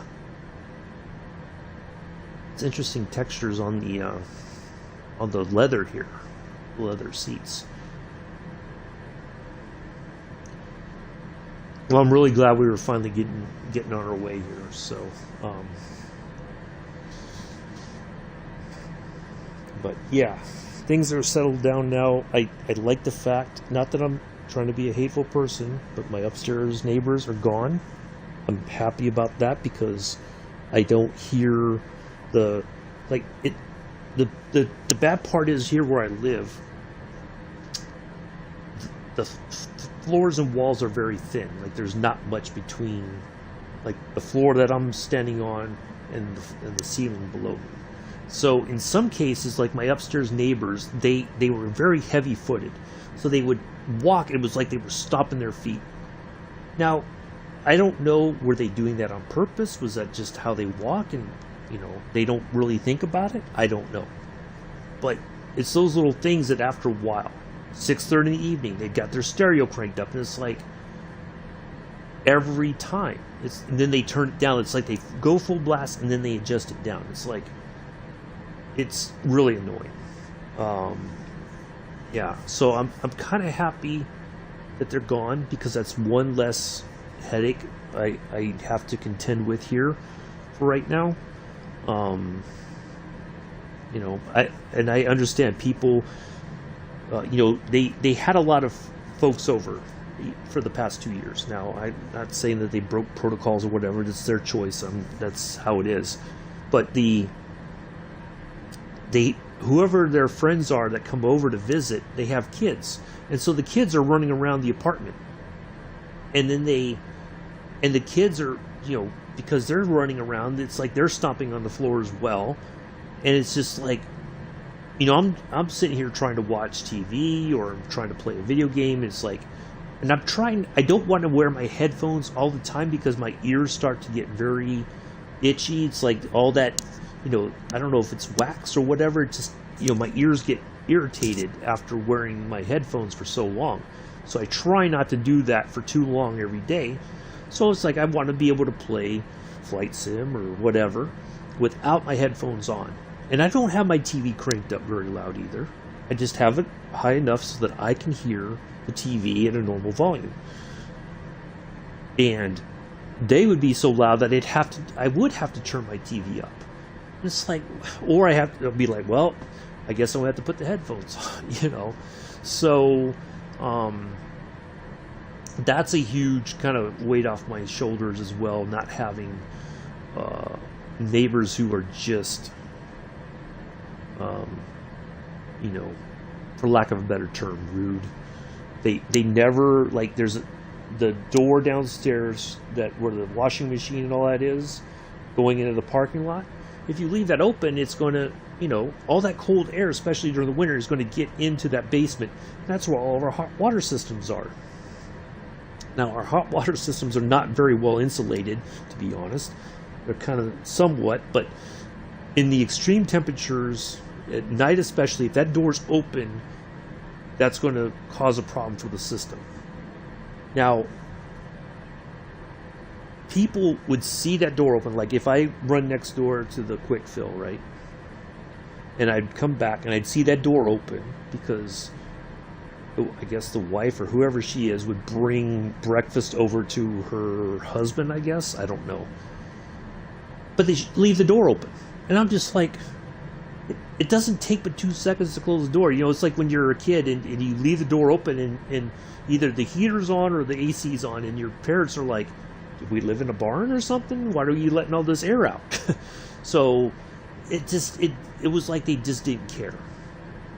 And it was starting to get, I think other people were starting to notice it and were like getting very frustrated with them not closing the door. Just like, it just takes, even if I take the garbage out, right? If I go through that door, I close it anyway because I don't want all that cold air to get in there. There's one time it was left open and a squirrel got inside. It was in the stairwell. Like you're letting, animals in who might bite somebody and they get rabies or something, and now they got to go to the hospital and get a rabies shot. I wouldn't want that.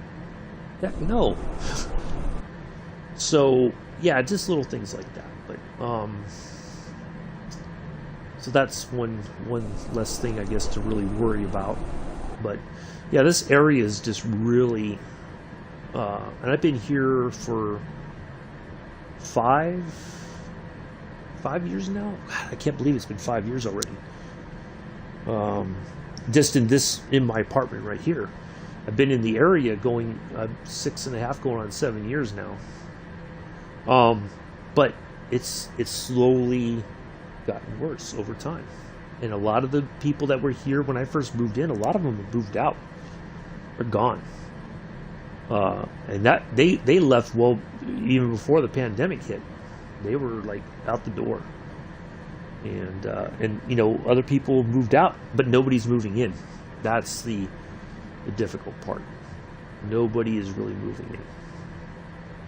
So those of us who are left are I guess footing the bill, for lack of a better term. So that's very difficult sometimes. But yeah, this area is just I don't know. I'm just trying to get by until when those 2 appointments are done, then that's one less thing I have to worry about, and then I can plan my next moves after that. if I'm going to move and when it would take place and where I'd be going and all that. So at least I have a little bit of breathing room, I guess. So that's the important part. Yeah, it's been really tough, but I you know, being able to stream helps out some. You know, sharing this game with everybody and enjoying it and learning from the mistakes and everything together. Hopefully that's something that is, you know, kind of inspired people to either get the simulator or if they had it, try to give it another shot. You know, I always think about when I first got Train Sim World 2, I could not figure out how to get things running on Sandpatch grade. So I stopped playing it. I didn't like trash it. I'm just like, okay, maybe let me give it some time and maybe approach it from a different perspective later on. And that helped out because I was able to do other things, and then I went back and I'm like, okay, now I know what to do. And it was like, oh, well, that's pretty easy. I don't know why it seemed so hard at the time. But we make simple things sometimes very difficult for whatever reason. And so I enjoy this simulator. Because I always had this passion about planes and, you know, aircraft and, you know, aviation in general. And so it's nice. It made me think about that again. And that's something that I hadn't really thought about much over the, you know, for quite some time. And so yeah, I'm really enjoying it. It's not perfect. I don't know that it ever will be, but I'm thankful because I get to experience something. You know, like I just put in Captain Arish's Facebook, or not Facebook,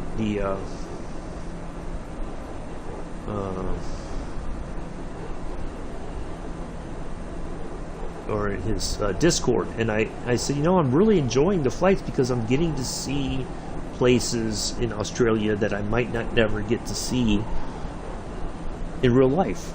You know, I'm getting to enjoy the scenery. Is it spot on 100% correct? I don't know. I like to think so. But it's just enough for me. I'm like, wow, this is really beautiful. And it helps that there's somebody in the chat who's from the area and can talk about these things. It gives you a bit of a context to the to what's happening, you know, where we're passing over and some history about it. So that does help too. But yeah, I'm really liking that. It's just absolutely amazing. So now I think I'm trying to see if. So that should have like all the particularities, but it's not very well. It's not very clear, is it? Use of phone by pilot in command prohibited during all aircraft operations. Ooh, oopsie daisy! I shouldn't be on my phone when I'm operating the aircraft. Oops. Yeah, that's like a little. Data plate, but you can't really read it, unfortunately.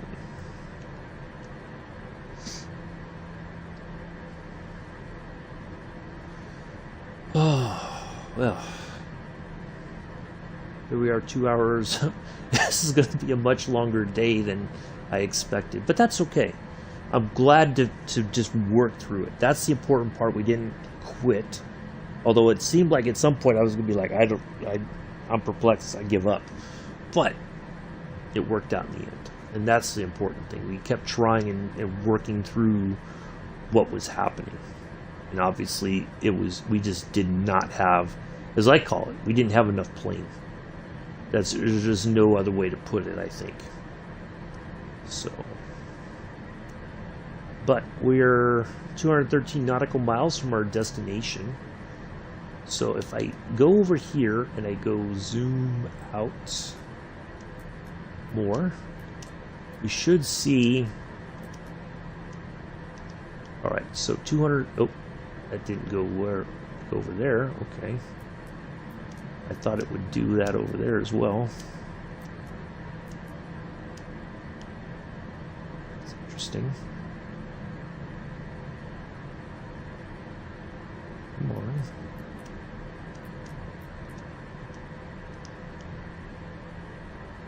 on. Oh, okay. That's not working. Alright, never mind then.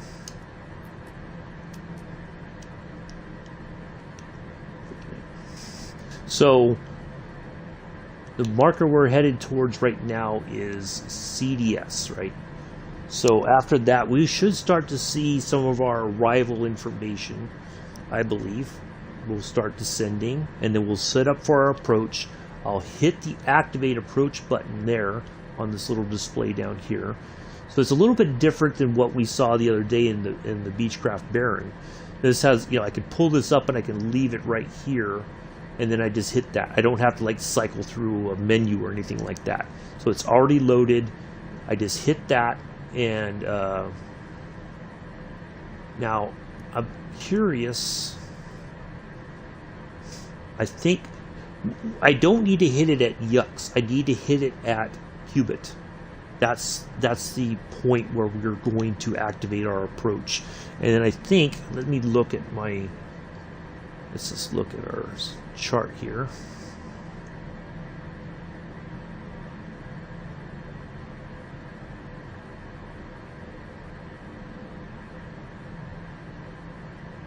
So we're going to OKC. Will Rogers World, ILS 35 left. So I got the plate there. Alright, so we need to be at 5,000 feet before we get to Qubit. Or, yeah, Cub 2. I don't know why I'm saying Qubit. Cub 2, C-U-B-T-U. And then we'll descend from there. And as long as everything goes according to plan, we'll go from there. So we'll activate the approach once we get there, or as we pass that, then we should activate it, and then it should just, everything should kind of click on, and then we'll be good to go. So 5,000 feet is our target altitude as we come into the approach. So I think from here, once we get there, although we are flying towards it, we're just kind of at that weird angle because of the wind. Yeah, things have finally calmed down now. We're pretty much well past the mountains and all that. So, oh, there's Amarillo Airport. We'll be flying out of there tomorrow.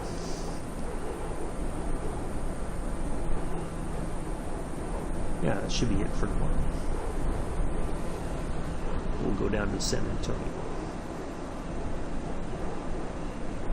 Oh, I think he was talking about my neighbors upstairs, Amela, that left, that were, being loud and all that. I think that's what he meant.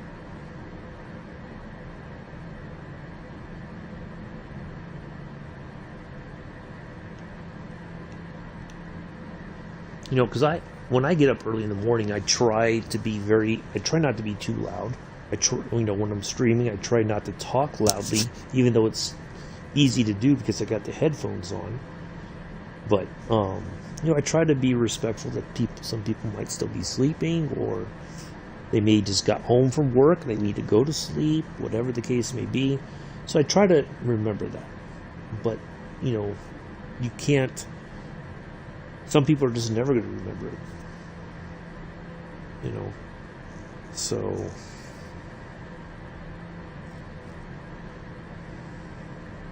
you got people like a couple nights ago. I think it was the night that I had the really bad acid reflux attack, and I came in and I was a little bit upset. I was a little bit short. Things weren't going very well or whatever, and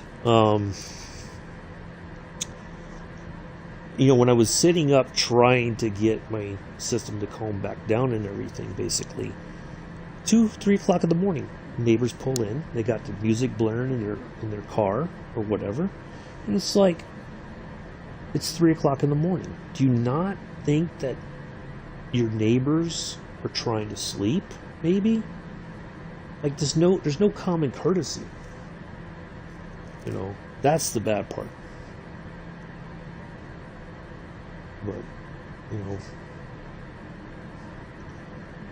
anytime you get confrontational with somebody about something like that, they get very ugly in return, and just, it doesn't solve anything either. You know, so I just shake my head and I'm like, well, just, you know, people like that are going to drive more people out of here. You know, it's just going to add one more reason. Not that that should be the only reason, but it's just going to add another reason for people to leave. And, you know, pretty soon, if that happens, I think if any more people move and they can't get new tenants in, then the owner of the building might have to sell it. You know, and you don't know what new landlords you're going to get.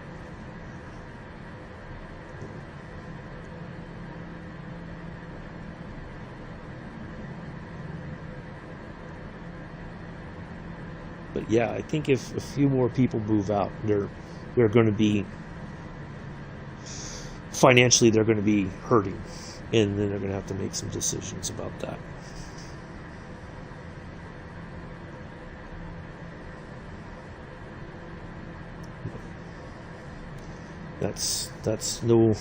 That's not my problem, you know. Well, yeah, we've lost quite a few. I just remember there was a guy that worked for Spectrum that, what was it for? He worked for what, I think it was Spectrum. Like, he was one of their, he wasn't one of the installation people. He was like one of the people that maintain like the entire system. You know, they do the repair stuff and all that for like the bigger network stuff in the area. He was responsible for all that.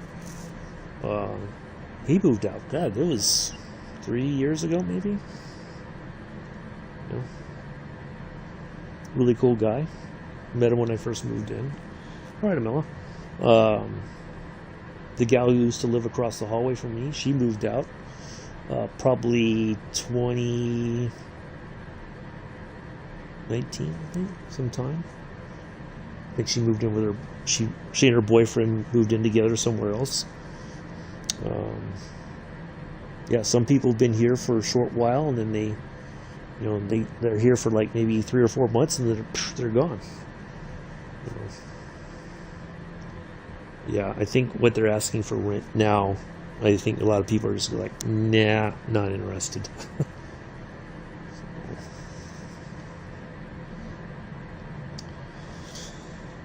Yeah.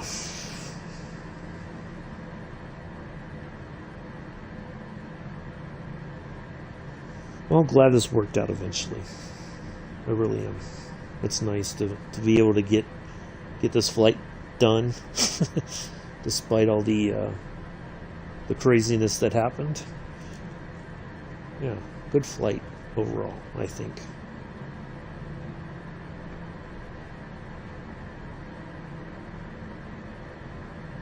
So, yeah, looking forward to tomorrow.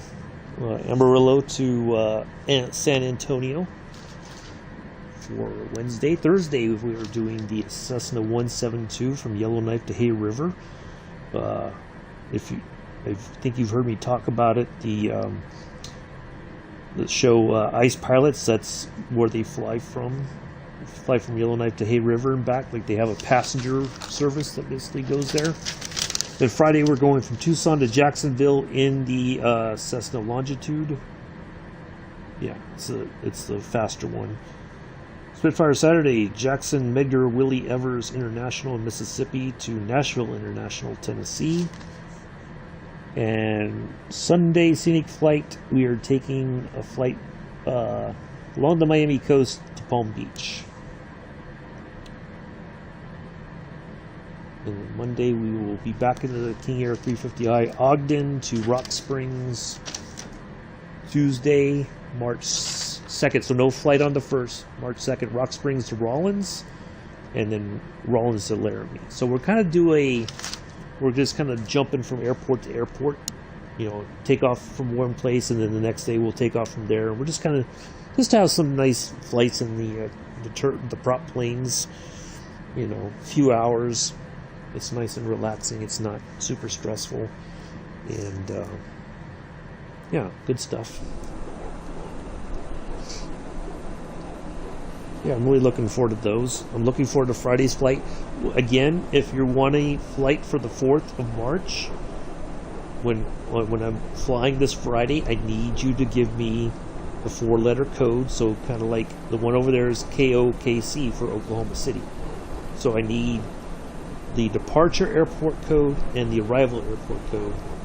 And then because it'll be about a 4-hour or so flight on Friday, I'll look it up and I can give you an estimate. I can say, yep, you're good. If it's a very short flight, we may be able to squeeze 2 flights in on the 4th or this Friday, or for the 4th. Yeah.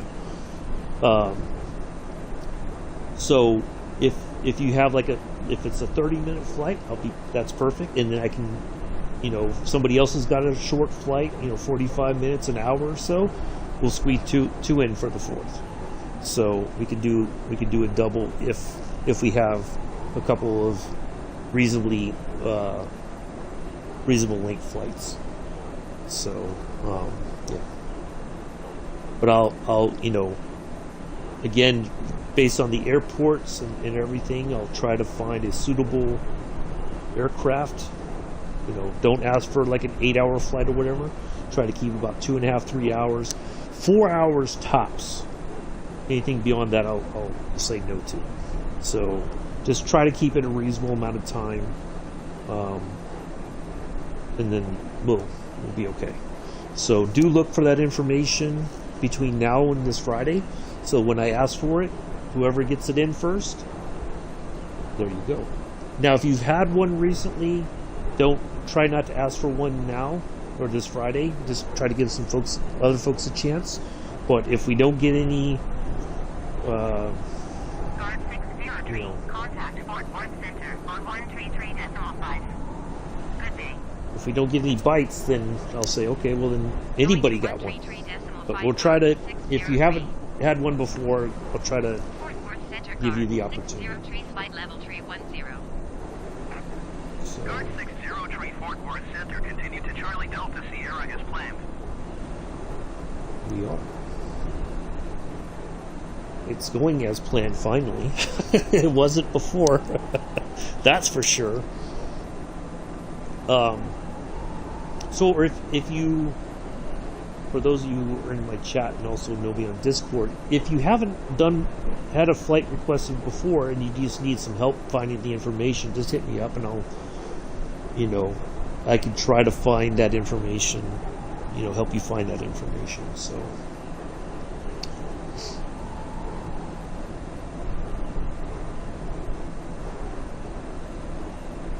But I also have to, like when I did the flight for Chris, that airport probably was not the correct airport for us to land at. In retrospect, we're lucky we made it. But yeah, I have to make sure that if I'm going to fly like the A320, for instance, that I go from appropriate airport to appropriate airport. So yeah, that's the key.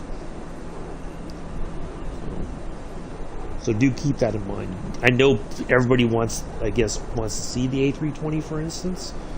That's not, I can't always do that. And, we've got so much other aircraft to fly. Just try to think outside the box, if you can.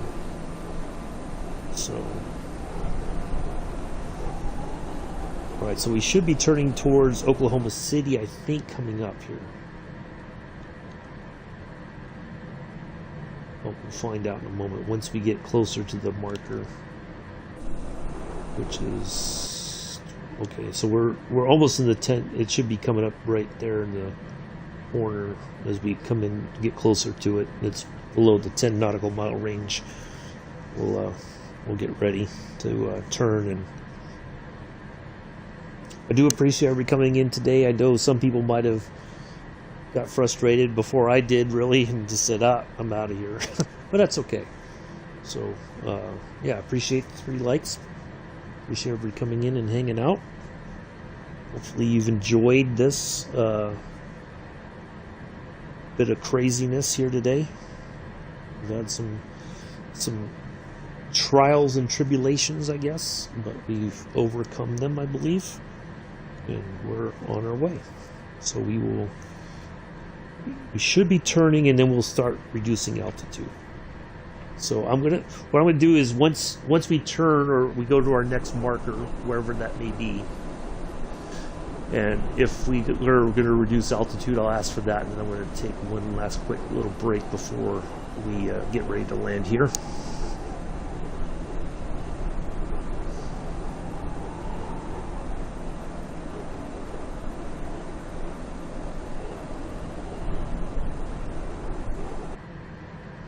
I'm just trying to... I know the approach mode is right... Where is it? Is it that one? There it is. Okay, perfect. So yeah, we are going to make we're going to make this little turn here, and we should turn a little bit more. So we got one more marker at 3,000 feet, and that is Piwa. We're not quite at our arrival portion yet. I don't believe. No, that's just another marker. All right, I am going to take a quick break here. I'll be right back in just a moment, folks.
Well, thank you for that, Addies. Yeah, it has been. We had some issues, but we've overcome them, I think, and now we're just gonna get ready to put this thing on the ground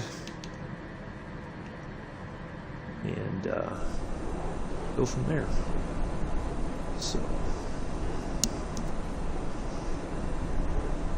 sometimes it's worth trying to stick it out and figure things out instead of just giving up. And I think that's what we did today. We figured it out. We didn't give up completely. We just looked for a different solution. And sometimes that's what you got to do in life. Find another solution to the problem.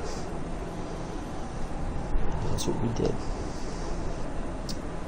Good stuff. Real nice.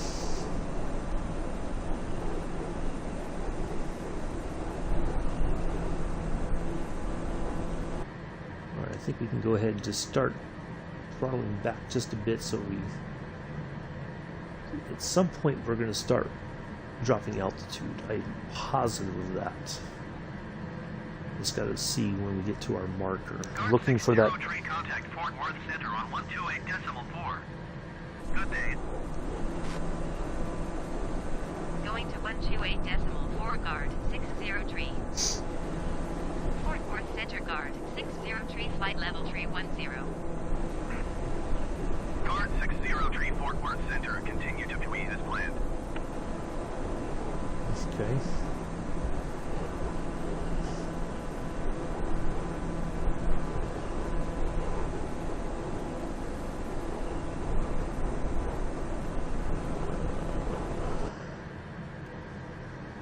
Hold on a second.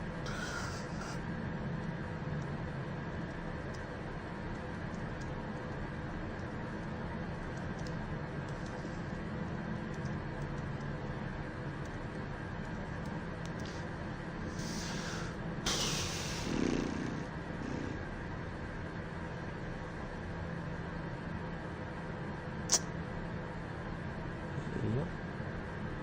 That's it. Do.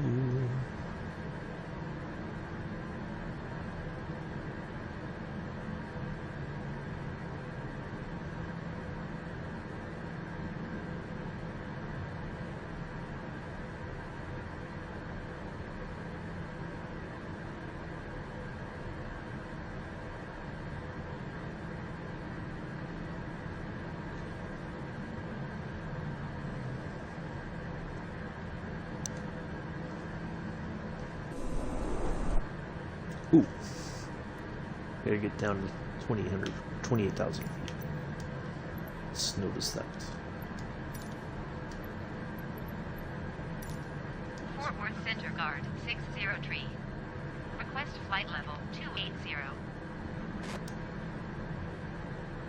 Guard 603 descend and maintain flight level 280. Alright, there we go. There's our first Flight level 280, reduction in guard altitude. 603.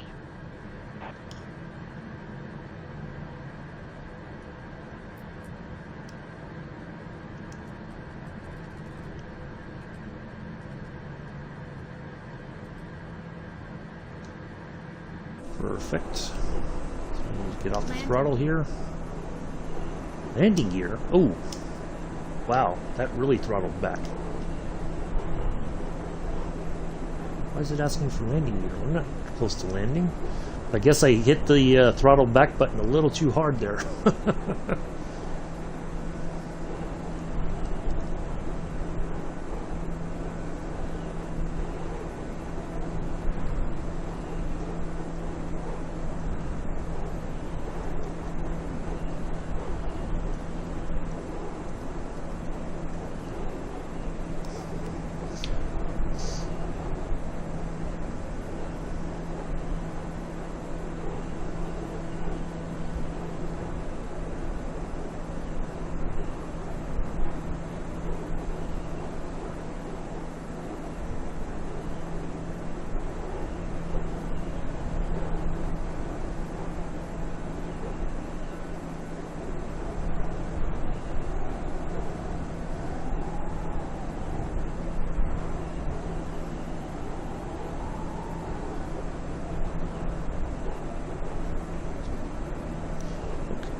Minimize that, so once we get to our next one, we'll keep asking for our reductions and we'll get everything ready here.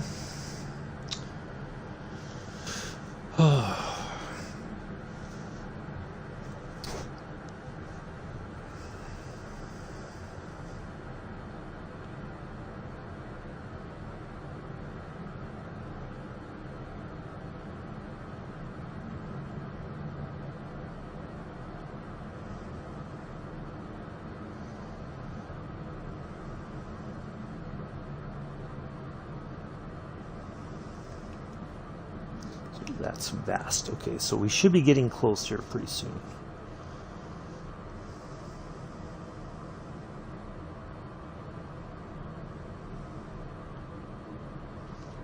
What I could do, if I go over to this one, I could pull up the flight plan and see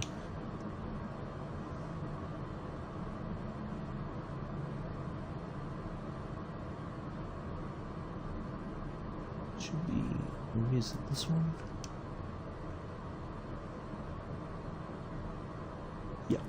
flight plan right there. Oh, it's not in the system. Okay. That's interesting.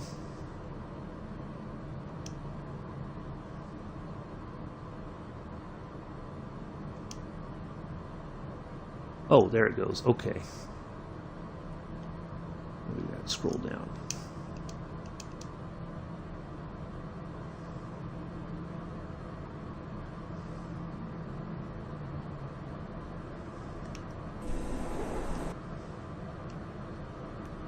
Let's see. We'll go to 22,000 feet.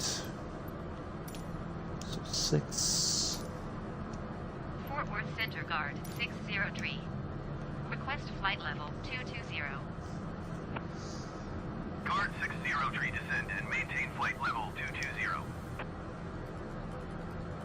Descend and maintain flight level 220 Guard 603.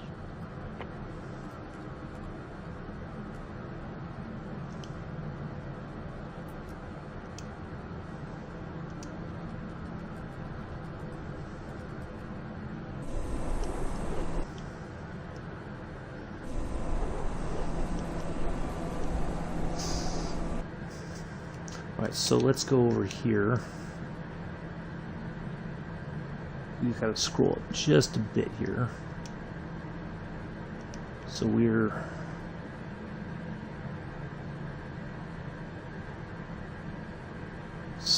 which one are we on our way to?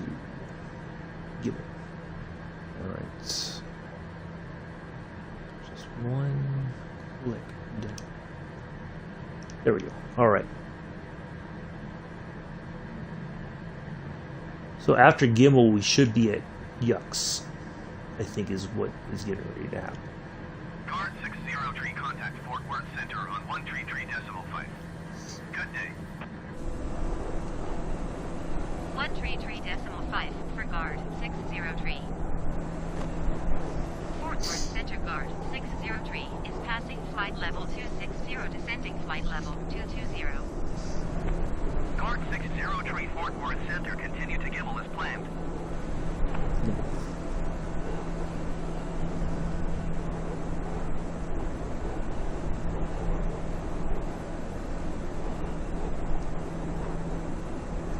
All right, looking good. I've got good feelings about this. What's getting ready to happen here soon.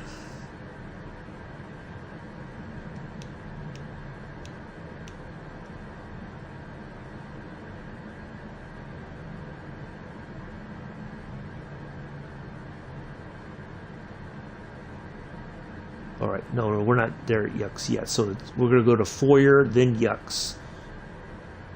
So, yeah, we've got a little bit more to go, but we're getting there. We've got a bunch of areas we got to pass through, and then we'll line up on our final.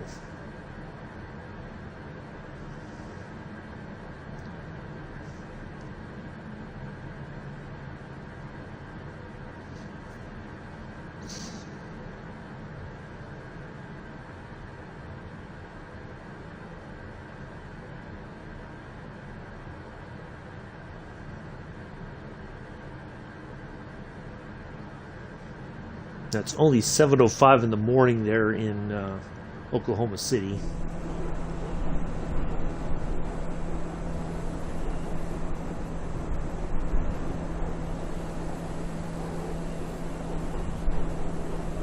Dave Eddy Field. Oh, a lot of little airports around here. Wichita Valley.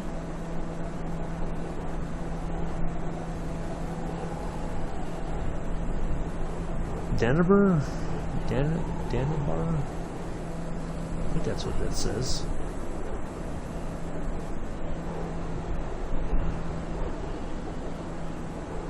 Yeah, a lot of little airports here. Grandfield Municipal. Huh.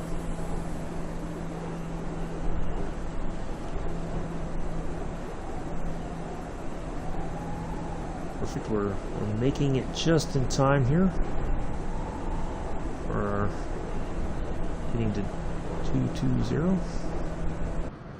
Now I'm going to look at the weather for Oklahoma City.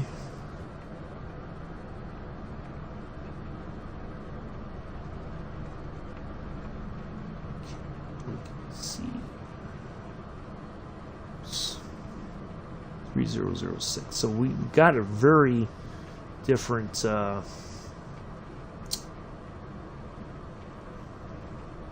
altimeter reading coming up. 14,000. Okay, that's 8,000. No, 7, 6, 7, 7, 8, 8. I'm sorry, 8. Need math. Like trying to get that 8,000 feet. Fort Worth Center Guard 603. Request 14,000 feet. Guard 603, descend and maintain 15,000 feet. Expect 14,000 feet. All right, I can live with that. Descend and maintain 15,000 feet. Expect 14,000 feet. Guard 603.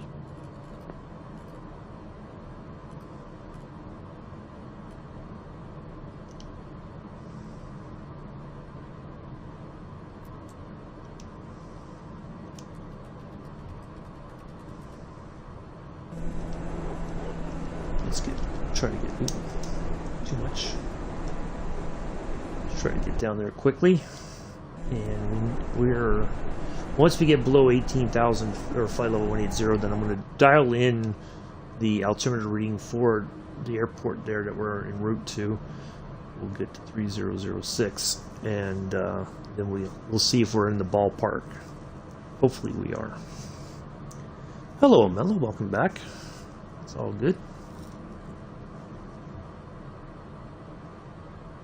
So the good thing is about the runway we're flying into today, we're flying into the wind, so that will help a little bit with our approach and everything. It'll give us a good solid landing and all that, so good choices all around. So we shouldn't have too much of a crosswind. We'll have a nice wind should be coming at us when we're coming in. So that'll help us with everything, I believe.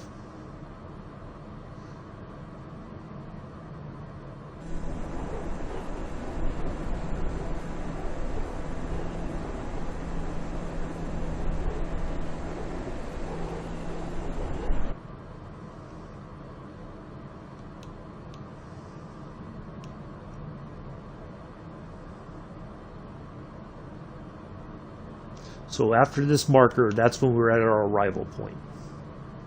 So we're almost there, and we're going to do our arrival portion.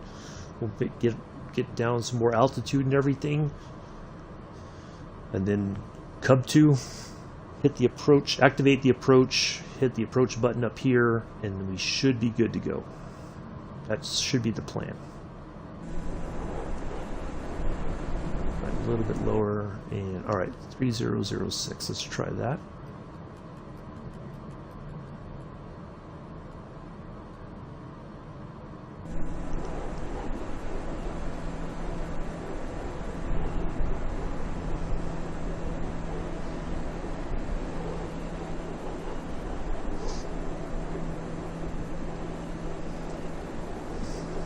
Back just in time, Amilla, for the landing.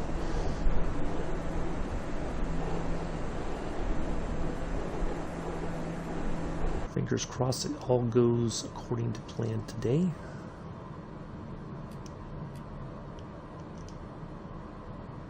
Our landing lights on. And that other stuff.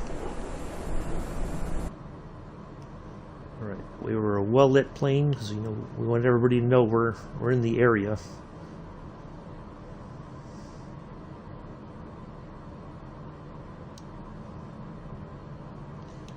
I think we can go ahead and shut off the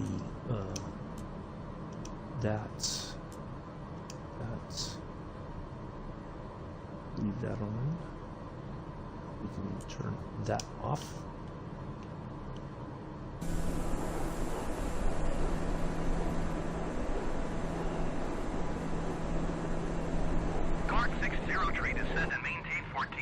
right, so we're right in the ballpark where we need to be. Descend and maintain That's the 14,000 feet, guard 603.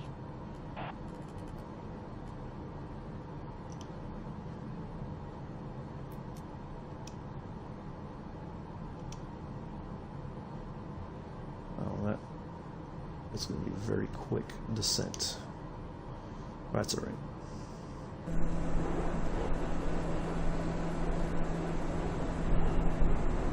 I should have dialed that back just a bit, but that's okay. We're setting up good.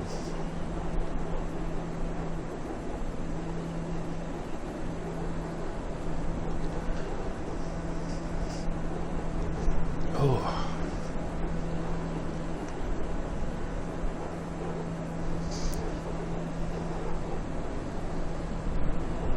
A little stiff this morning. My shoulders are just a little tight. I think I didn't sleep very well on them last night, but that's okay. Once I get moving around a little bit, it'll loosen up. Ah.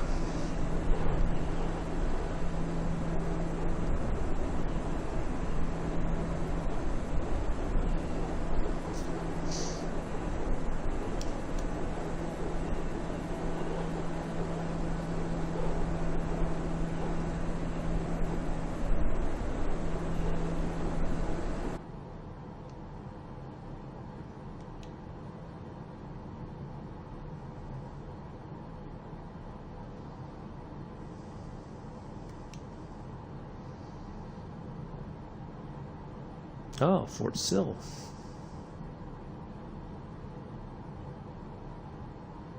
What's it called?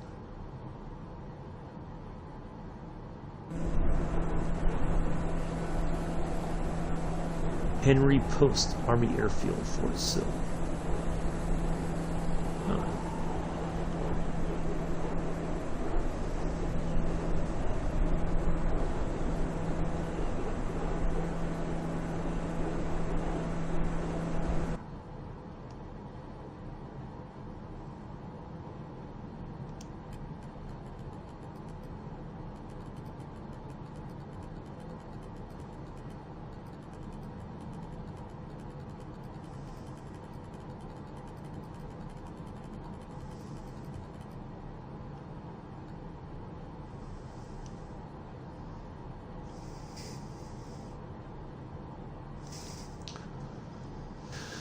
Okay. Well, this is gone. It's gone. I don't know what other way to put it. It's gone. I'm really glad we got it sorted out. It's really good. So.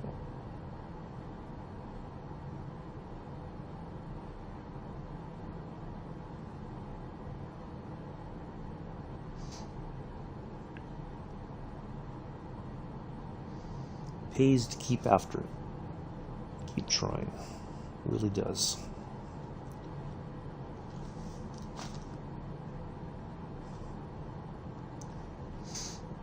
And once again, I appreciate everybody coming in and hanging out.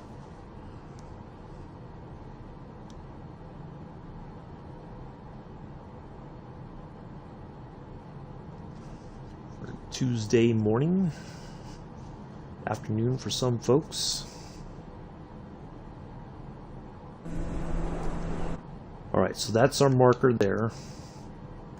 So we need to be at 8. Let's go 9,000. So, well, we have to go with a full 8. Because we don't have a 9,000 decrease option. So we're just going to go with a full 10,000. Fort Worth Center Guard 603. Ooh. Request No! 4,000 feet. No, I didn't want that. Guard 603, descend and maintain 4,000 feet. Oh, no. Descend and maintain 4,000 feet, guard 603. We want to go Guard by... 603, descend and maintain 5,000 feet. There we go. Alright. Descend and maintain 5,000 feet, guard 603. Now it does this.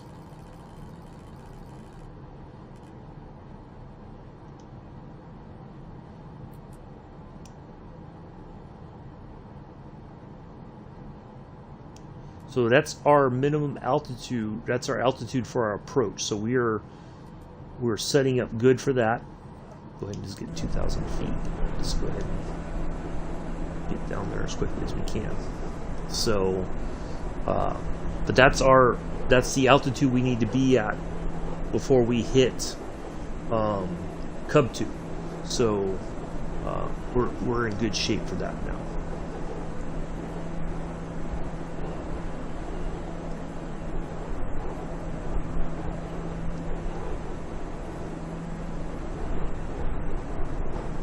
Oops.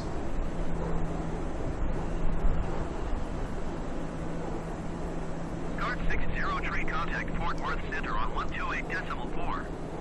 Good day. 128.4 for guard 603. Fort Worth Center Yep. guard 603 is passing 12,200 feet, descending 5,000 feet. Guard 603, Fort Worth Center, altimeter tree 0.0. Boy, we nailed the altimeter reading. I like it. Guard 603, contact Fort Worth Center on 133.9. Good day. We're right where we Going need to be. 133.9 Perfect. guard 603. It could be very Fort Worth Center guard 603 is passing 11,200 feet, descending 5,000 feet. Guard 603, Fort Worth Center, altimeter tree 0.06. Continue to YUCKS as planned.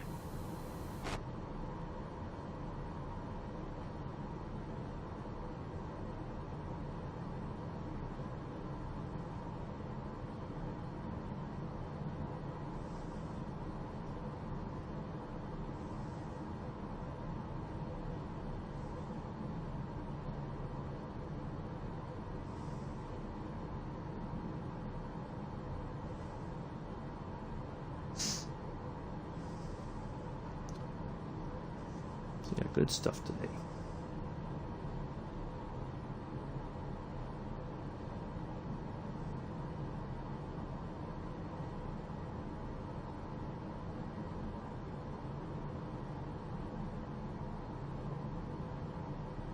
It's like my stream over on Twitch is still kind of catching up to where we're at.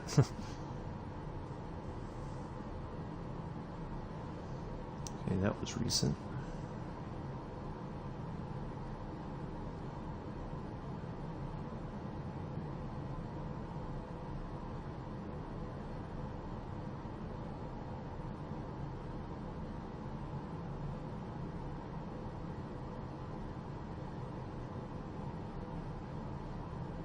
All right, it's caught up now.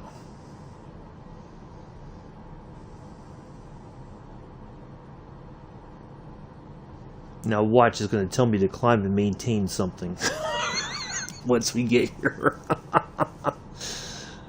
Go back to 14,000 feet now. No, I'm going to ignore that and just... Oh, you got hit me.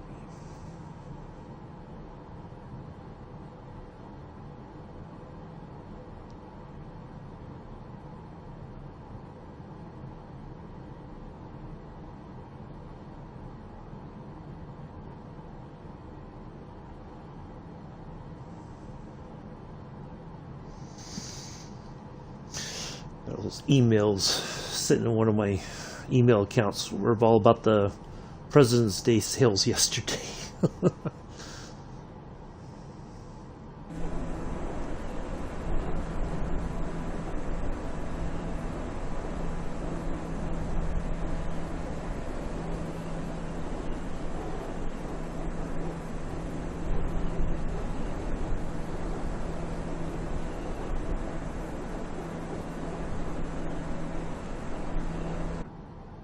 But that wind is really giving us a run for our money.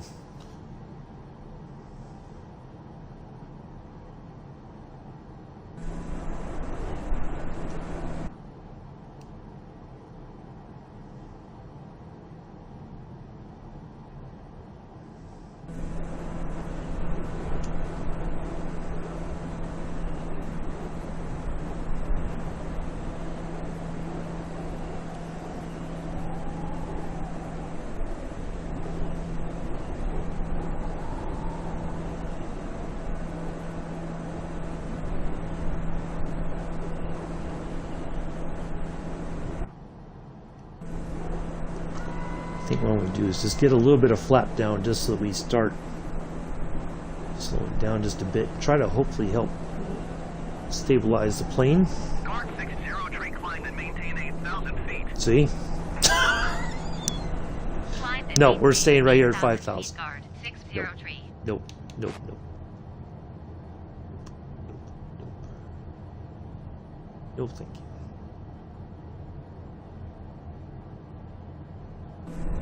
Fine, right where we are. We're just going to ride this out. So sorry that the ATC is going to get a little snotty with us here for a bit. We're going to stay right here at 5,000 feet. Guard 60 tree, contact Rogers approach on 124.2. There we go. Good day. 124.2 Guard 60 tree. Rogers approach Guard 60 tree is passing 5,000 feet, climbing 8,000 feet. Guard 60 tree, Rogers approach altimeter tree 0.08. Continue to Seiji as planned. 008.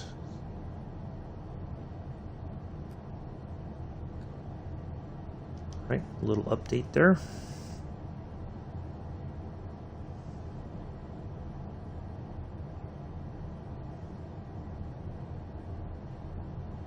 Alright, so we are almost there. Let's have a look here. So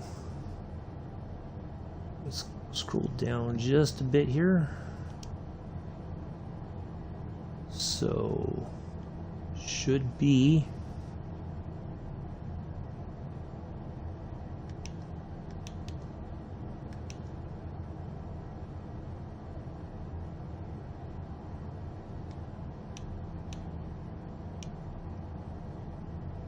scroll up just a bit.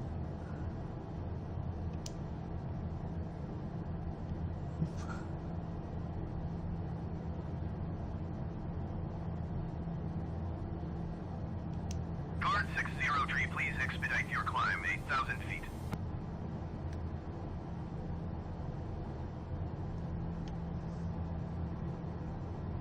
Why is it not wanting to go up? It is up. It reset all the way to the beginning.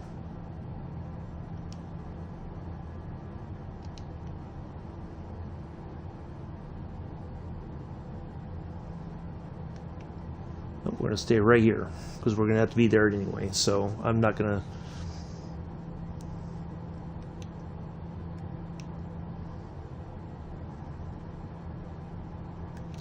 So if that's Bast.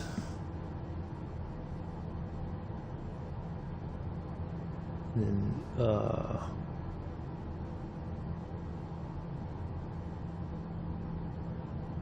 60 tree, please expedite your climb 8,000 Nope. feet.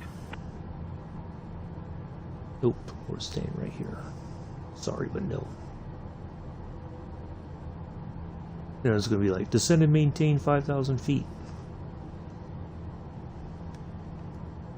Alright, so IPW, that's our next marker there. But we haven't really passed Bast. Yeah, Bast. Not Bats, Basts. Why does this seem like it's off track here? That's rather odd. We should be... Like, that marker doesn't seem like it is where it's supposed to be. Huh. Interesting. Maybe we are going to turn back towards it. Guard 60 tree, please expedite your climb 8,000 feet. We're turning away from it. Okay. Seems like we're turning away from it. We are. Well, that's interesting. So, why is that there? Where is our marker for...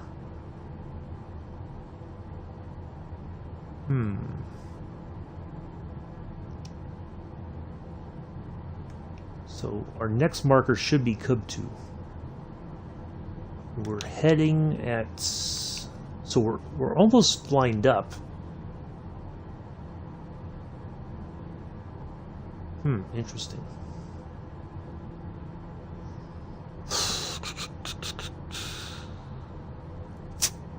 Guard 603, please expedite your climb 8,000 feet.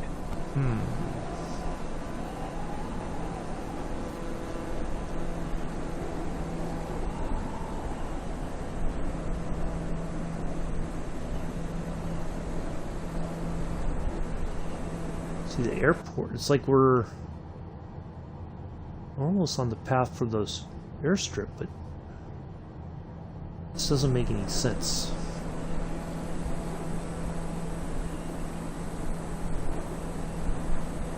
I'm guessing we're going to make a turn. If I remember correctly, if I remember the flight plan when I created it, I think we're supposed to turn right and then left. So there should be a turn coming up, I think. Let's just zoom in over here.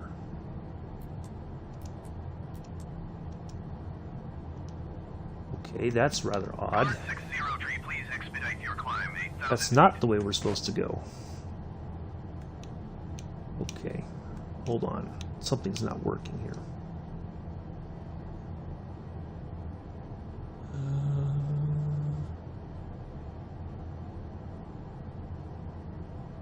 Click on this one. And it should give us a direct to. Let's click on that. And direct to. Okay, let's go back that way.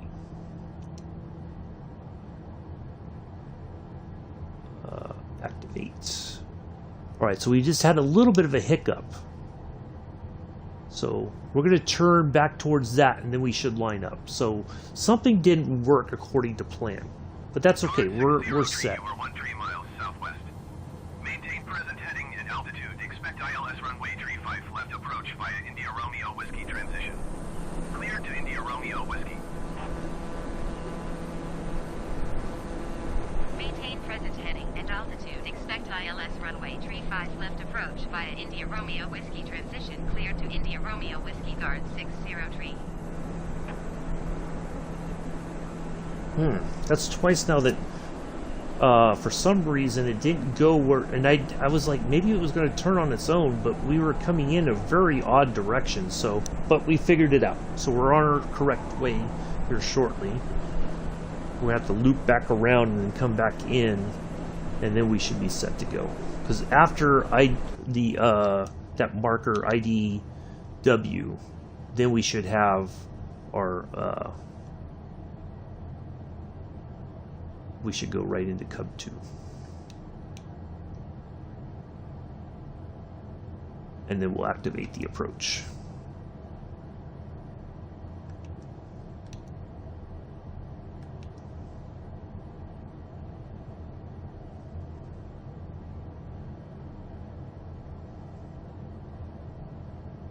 Guard 603, please expedite your climb 8,000 feet.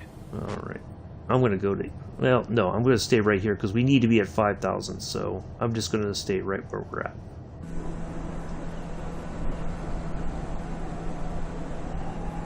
They're just going to have to live with it.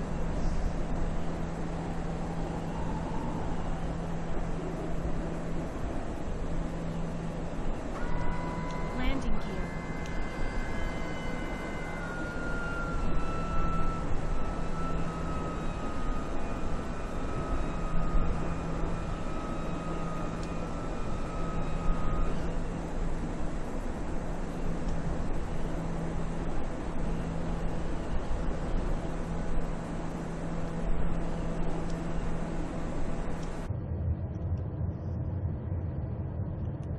Guard 603, please expedite your climb 8,000 feet.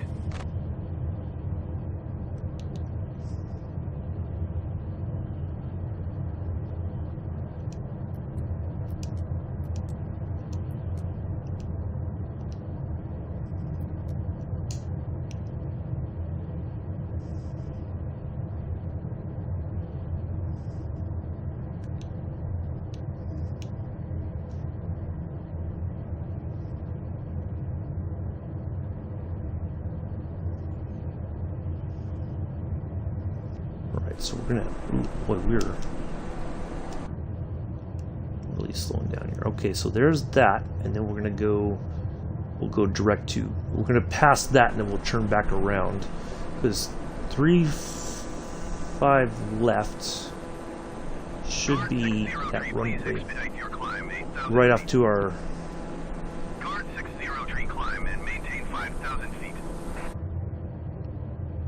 Climb and maintain 5,000 feet. Guard 603.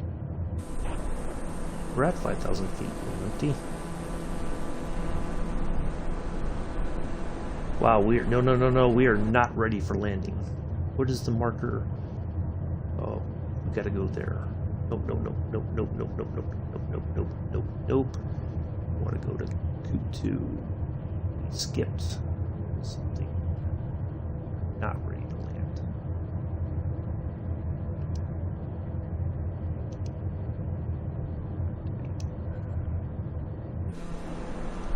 Yeah, we need to get lined up. We are not lined up. Not in the least bit.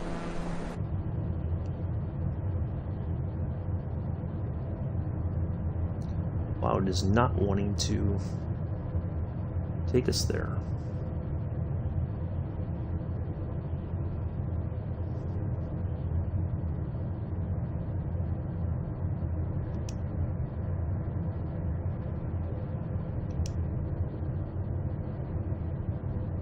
Let's try this again.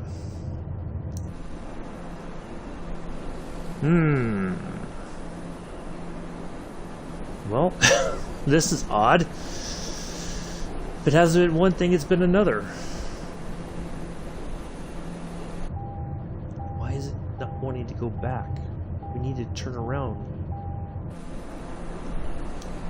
Oops.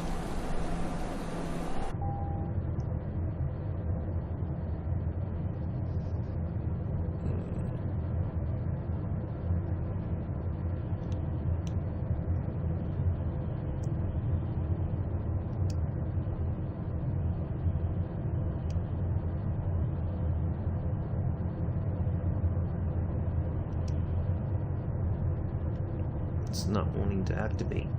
Oh, maybe it is now. We're starting to turn, I think.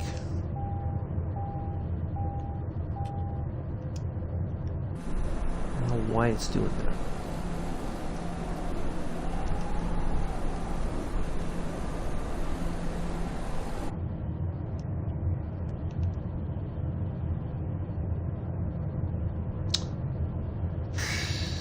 Alright.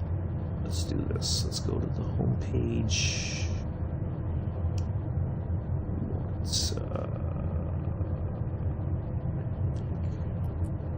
one. Let's do GPS. Yep. Go here. Flight plan.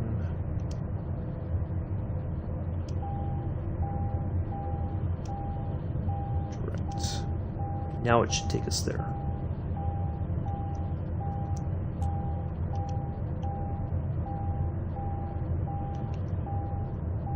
I don't know what is that warning.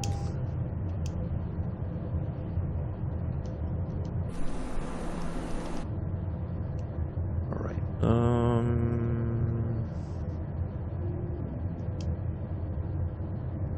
Let's turn and see if we can get it to intercept again. We have to do it ourselves.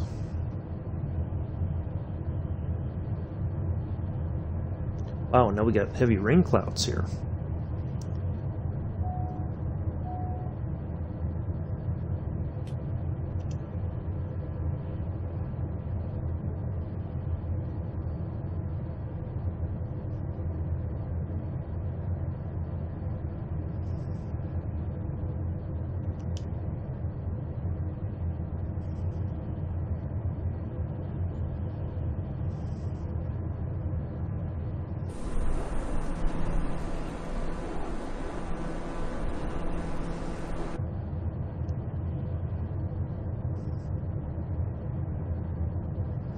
All right, let's see if we can get there, and then we'll try it again.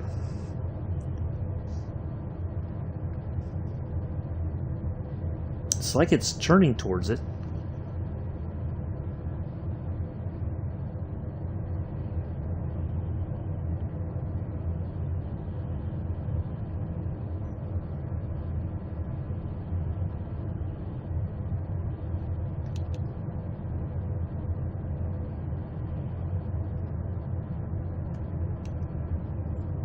see if it levels off here. We're still turning. We're not in a hold, are we? No.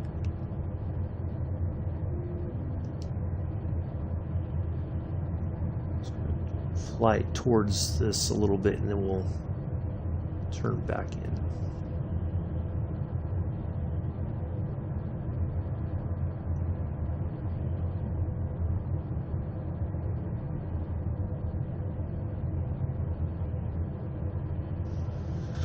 Well, this has been an eventful flight, hasn't it? Wow. But hey, we're figuring things out, and that's a good thing.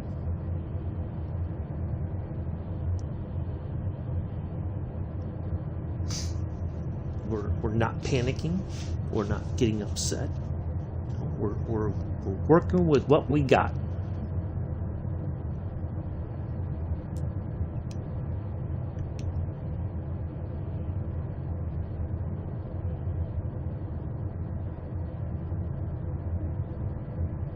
That's the important part.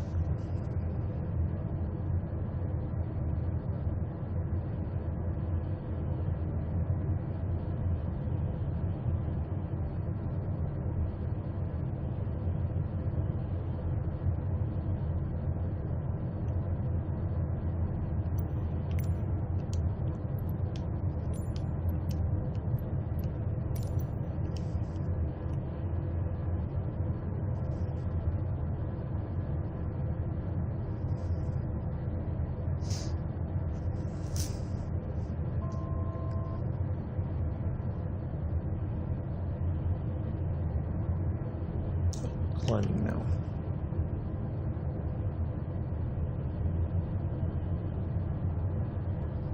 No, that's all right.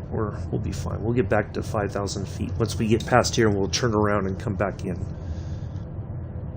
Sorry. Clear my throat. We can get a drink of water here real quick.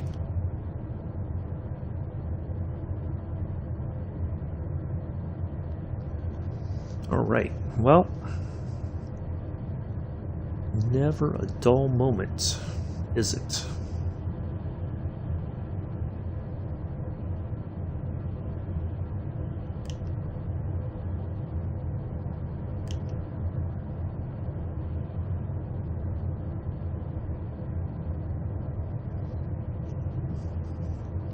Where else in the YouTube universe could you find such quality entertainment?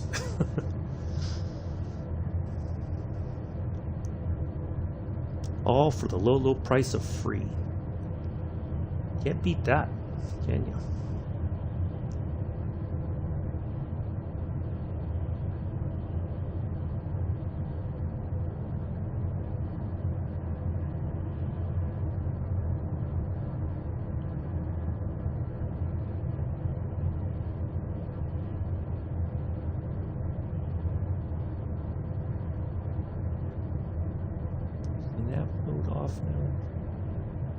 It is off.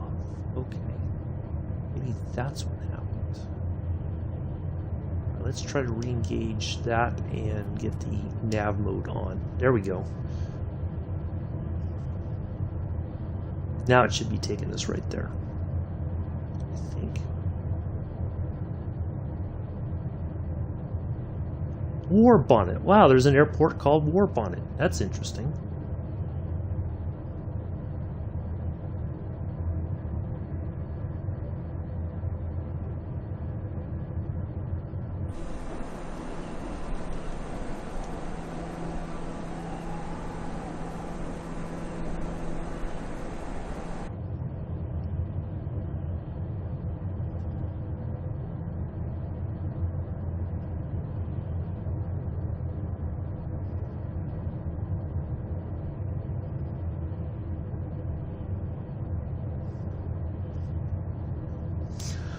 Oh, it's just for whatever reason, it flew us off track. Like it went kind of wonky, and I was like, wait a minute, we're not anywhere near where we're supposed to be. So I deactivated the autopilot, and then when I turned, it turned off the navigation. So now we should be getting there, and we should turn back. As soon as we get to that marker, I'm going to hit the activate approach button, and then it should bring us back in line with everything. So yeah, it's just been a really strange flight, but I think we're going to be okay. We're going to get on the ground one way or another here. But we were coming in an opposite direction from the runway that we wanted to land at. But I just want to get near this marker, and then I'm going to activate the approach, and it should bring us back around. So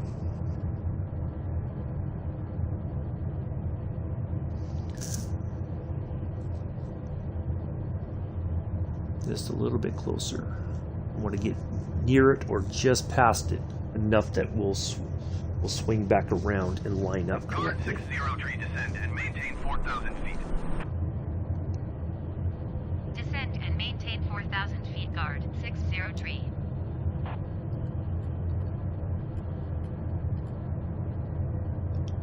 That's interesting.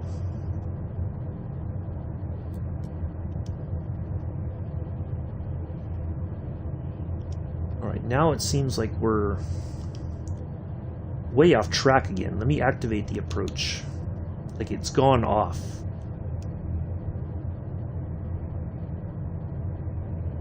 Alright, now we've got the approach activated, so it should bring us back to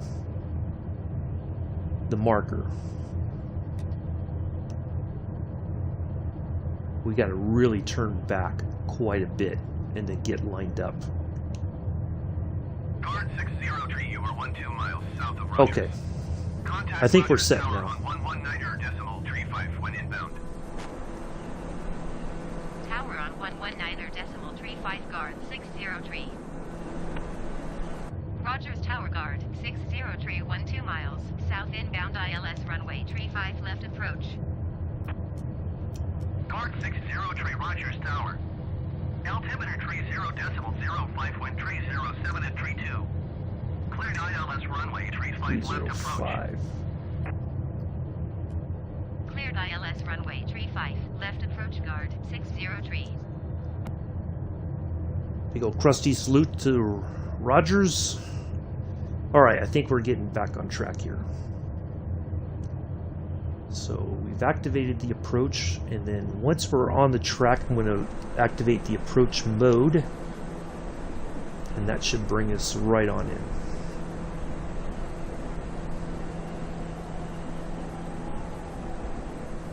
Alright, we're turning. Who's a good little plane? You're a good little plane, aren't you? You're going to get a bath when we get to Oklahoma City. Yes, you are. Alright, so there we go. Now we should be turning a little bit more. Get on track there. There we go.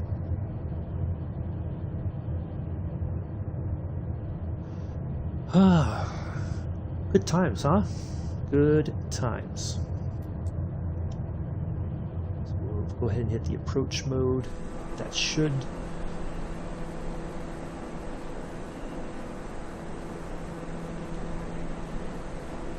lock in. Should be VOR2, it should be GPS.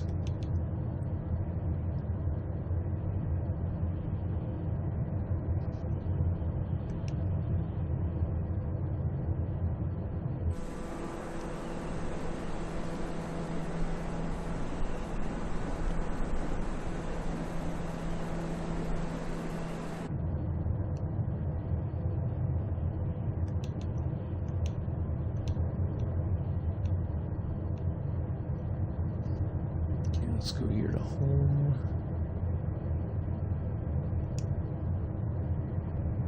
Here. I don't think it's supposed to be VOR. Oops. What's this one? Oh.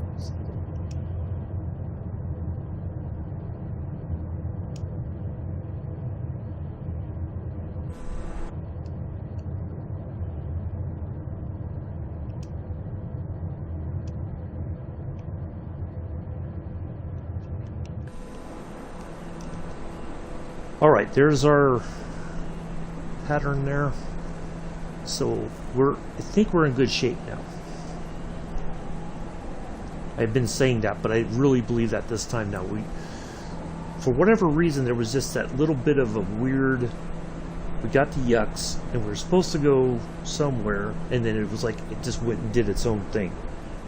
So it was very odd, but that's okay. We've got it fixed, I believe.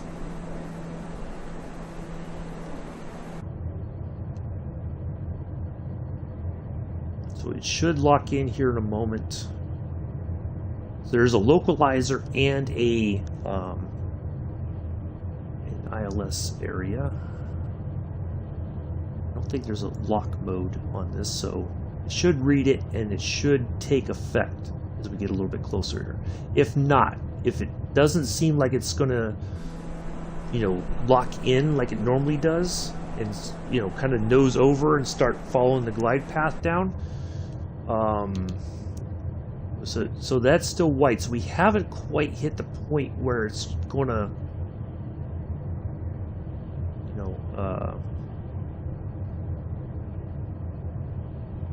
lock in. So we got to get a little bit closer, I think, and then we should be good to go. But we're on final for sure. If it looks like it's not going to work, I'll go ahead and just cut everything off and I'll fly it in myself. But hopefully this will work. I'm pretty sure it will. Because yesterday we had to get a little bit closer before everything kind of took effect. So we still got a little bit of distance to go. So we should be fine. We're right at the right about speed for our approach. So I will keep adjusting that as we get lined up here, or as we start to descend. We should start to descend any moment now. Should being the key word. It should nose over eventually. I think we just got to get a little bit closer. I think once. Oh, see, it totally was going to go take us to IRW. So I think right there is where we're going to get our. It should take effect. Wow, we are way too high. Okay, this is not working. Oh boy, we are way high. Yikes. Okay. But we should be way lower. Way lower. Oops. We got to get down to about 2,000 feet, I think. Oh, and of course it's going to do this. You know what? Screw it. I'm just going to go ahead and I'm going to just deactivate everything. And we're just going to go in ourselves.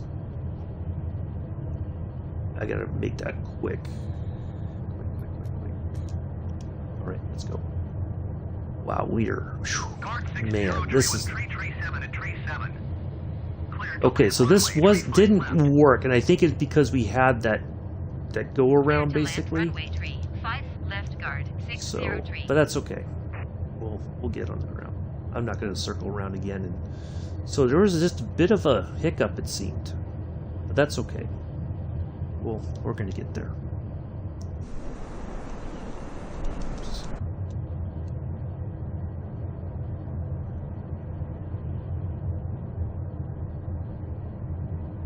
So some lessons learned today, huh? That's for sure. That is for sure.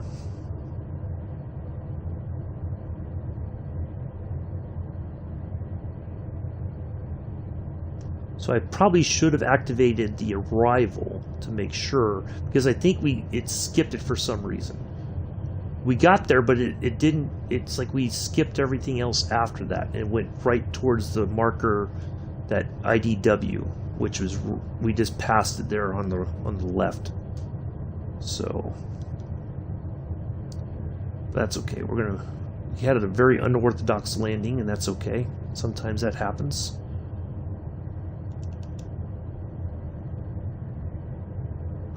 We got a lot of runway to work with. That's the good thing.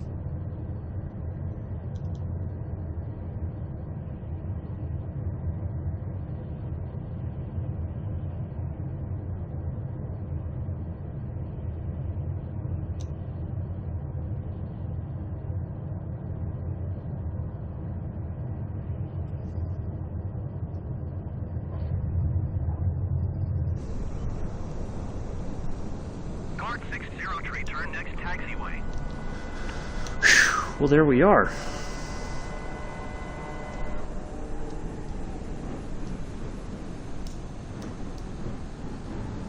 We actually stopped on the runway. We did such a good job stopping. Well, there we go, folks. On behalf of myself and the entire flight crew, we'd like to thank you for flying with us today. Welcome to Oklahoma City. Local time is 7:52 in the morning. We acknowledge that you have many options when it comes to your Microsoft Flight Simulator live stream viewing pleasures. Exit runway when able. And we are thankful that you were able to fly with us today. Do join us tomorrow in the 350i going from Amarillo, Texas to San Antonio, Texas. Contact ground on 121.9er. 121.9er for guard 603. Rogers ground guard 603 taxi to parking. Guard 603 taxi to general aviation parking using taxiway Echo Cross runway tree 1 Echo Yankee. Taxiing to general aviation parking via taxiway Echo Cross runway tree 1 Echo Yankee guard 603.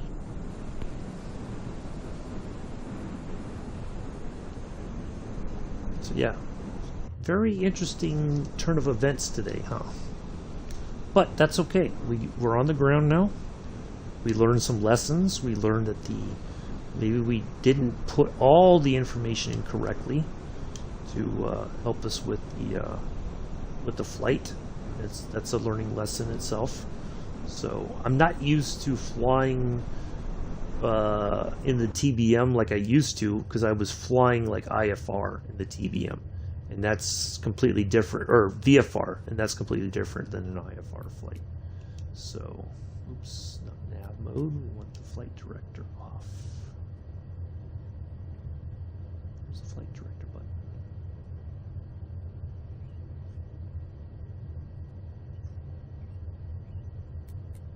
There we go.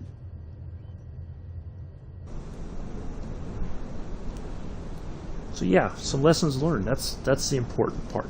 And we didn't freak out too much. We did it a little bit at first. It's okay. There was a lot happening that just didn't make sense. But there we go. So yeah, this is a little bit different system than the G1000 NXI, because it's got a separate pad down here to put all that stuff in. So I should have made sure we got the arrival, everything was set, and for whatever reason it skipped from the arrival to our final approach. So but yeah, good learning lesson. So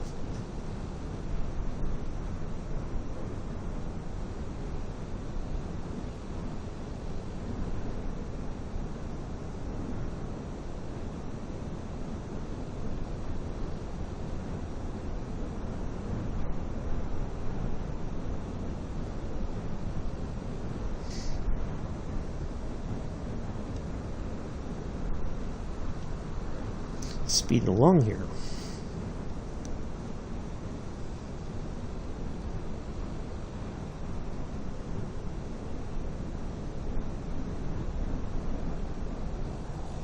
Look before crossing the street. It's all clear.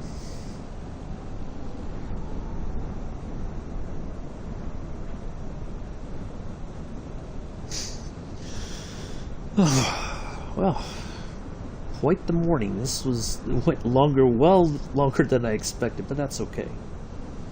Glad everybody was able to come in and hang out for a while, however long that may have been. It's good to see everybody here.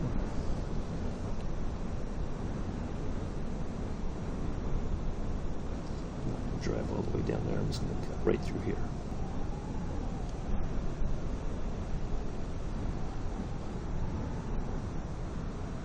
Maybe I'm not supposed to go this way because there's some lights down. I'm going to cut through here.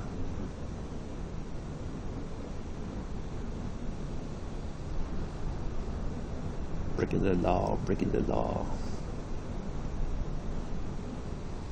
Offices. Oh, all right.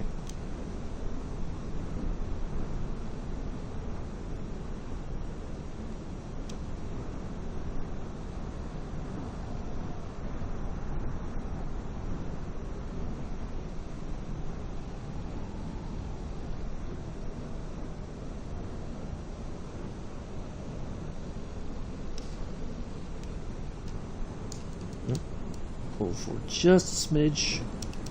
Come on, just a little bit more. Okay, now you're not going to give me... Oh, it just... Okay. 2 hours and 14 minutes flying time. A little bit longer than I think was probably necessary, but we got it. We've done it. So, anyway, that is going to be it for today, folks. I do greatly appreciate everybody coming in, hanging out, watching all this stuff unfold. As it did. So, thank you all. I will see you all tomorrow, 6:30 Eastern, 11:30 UK, in the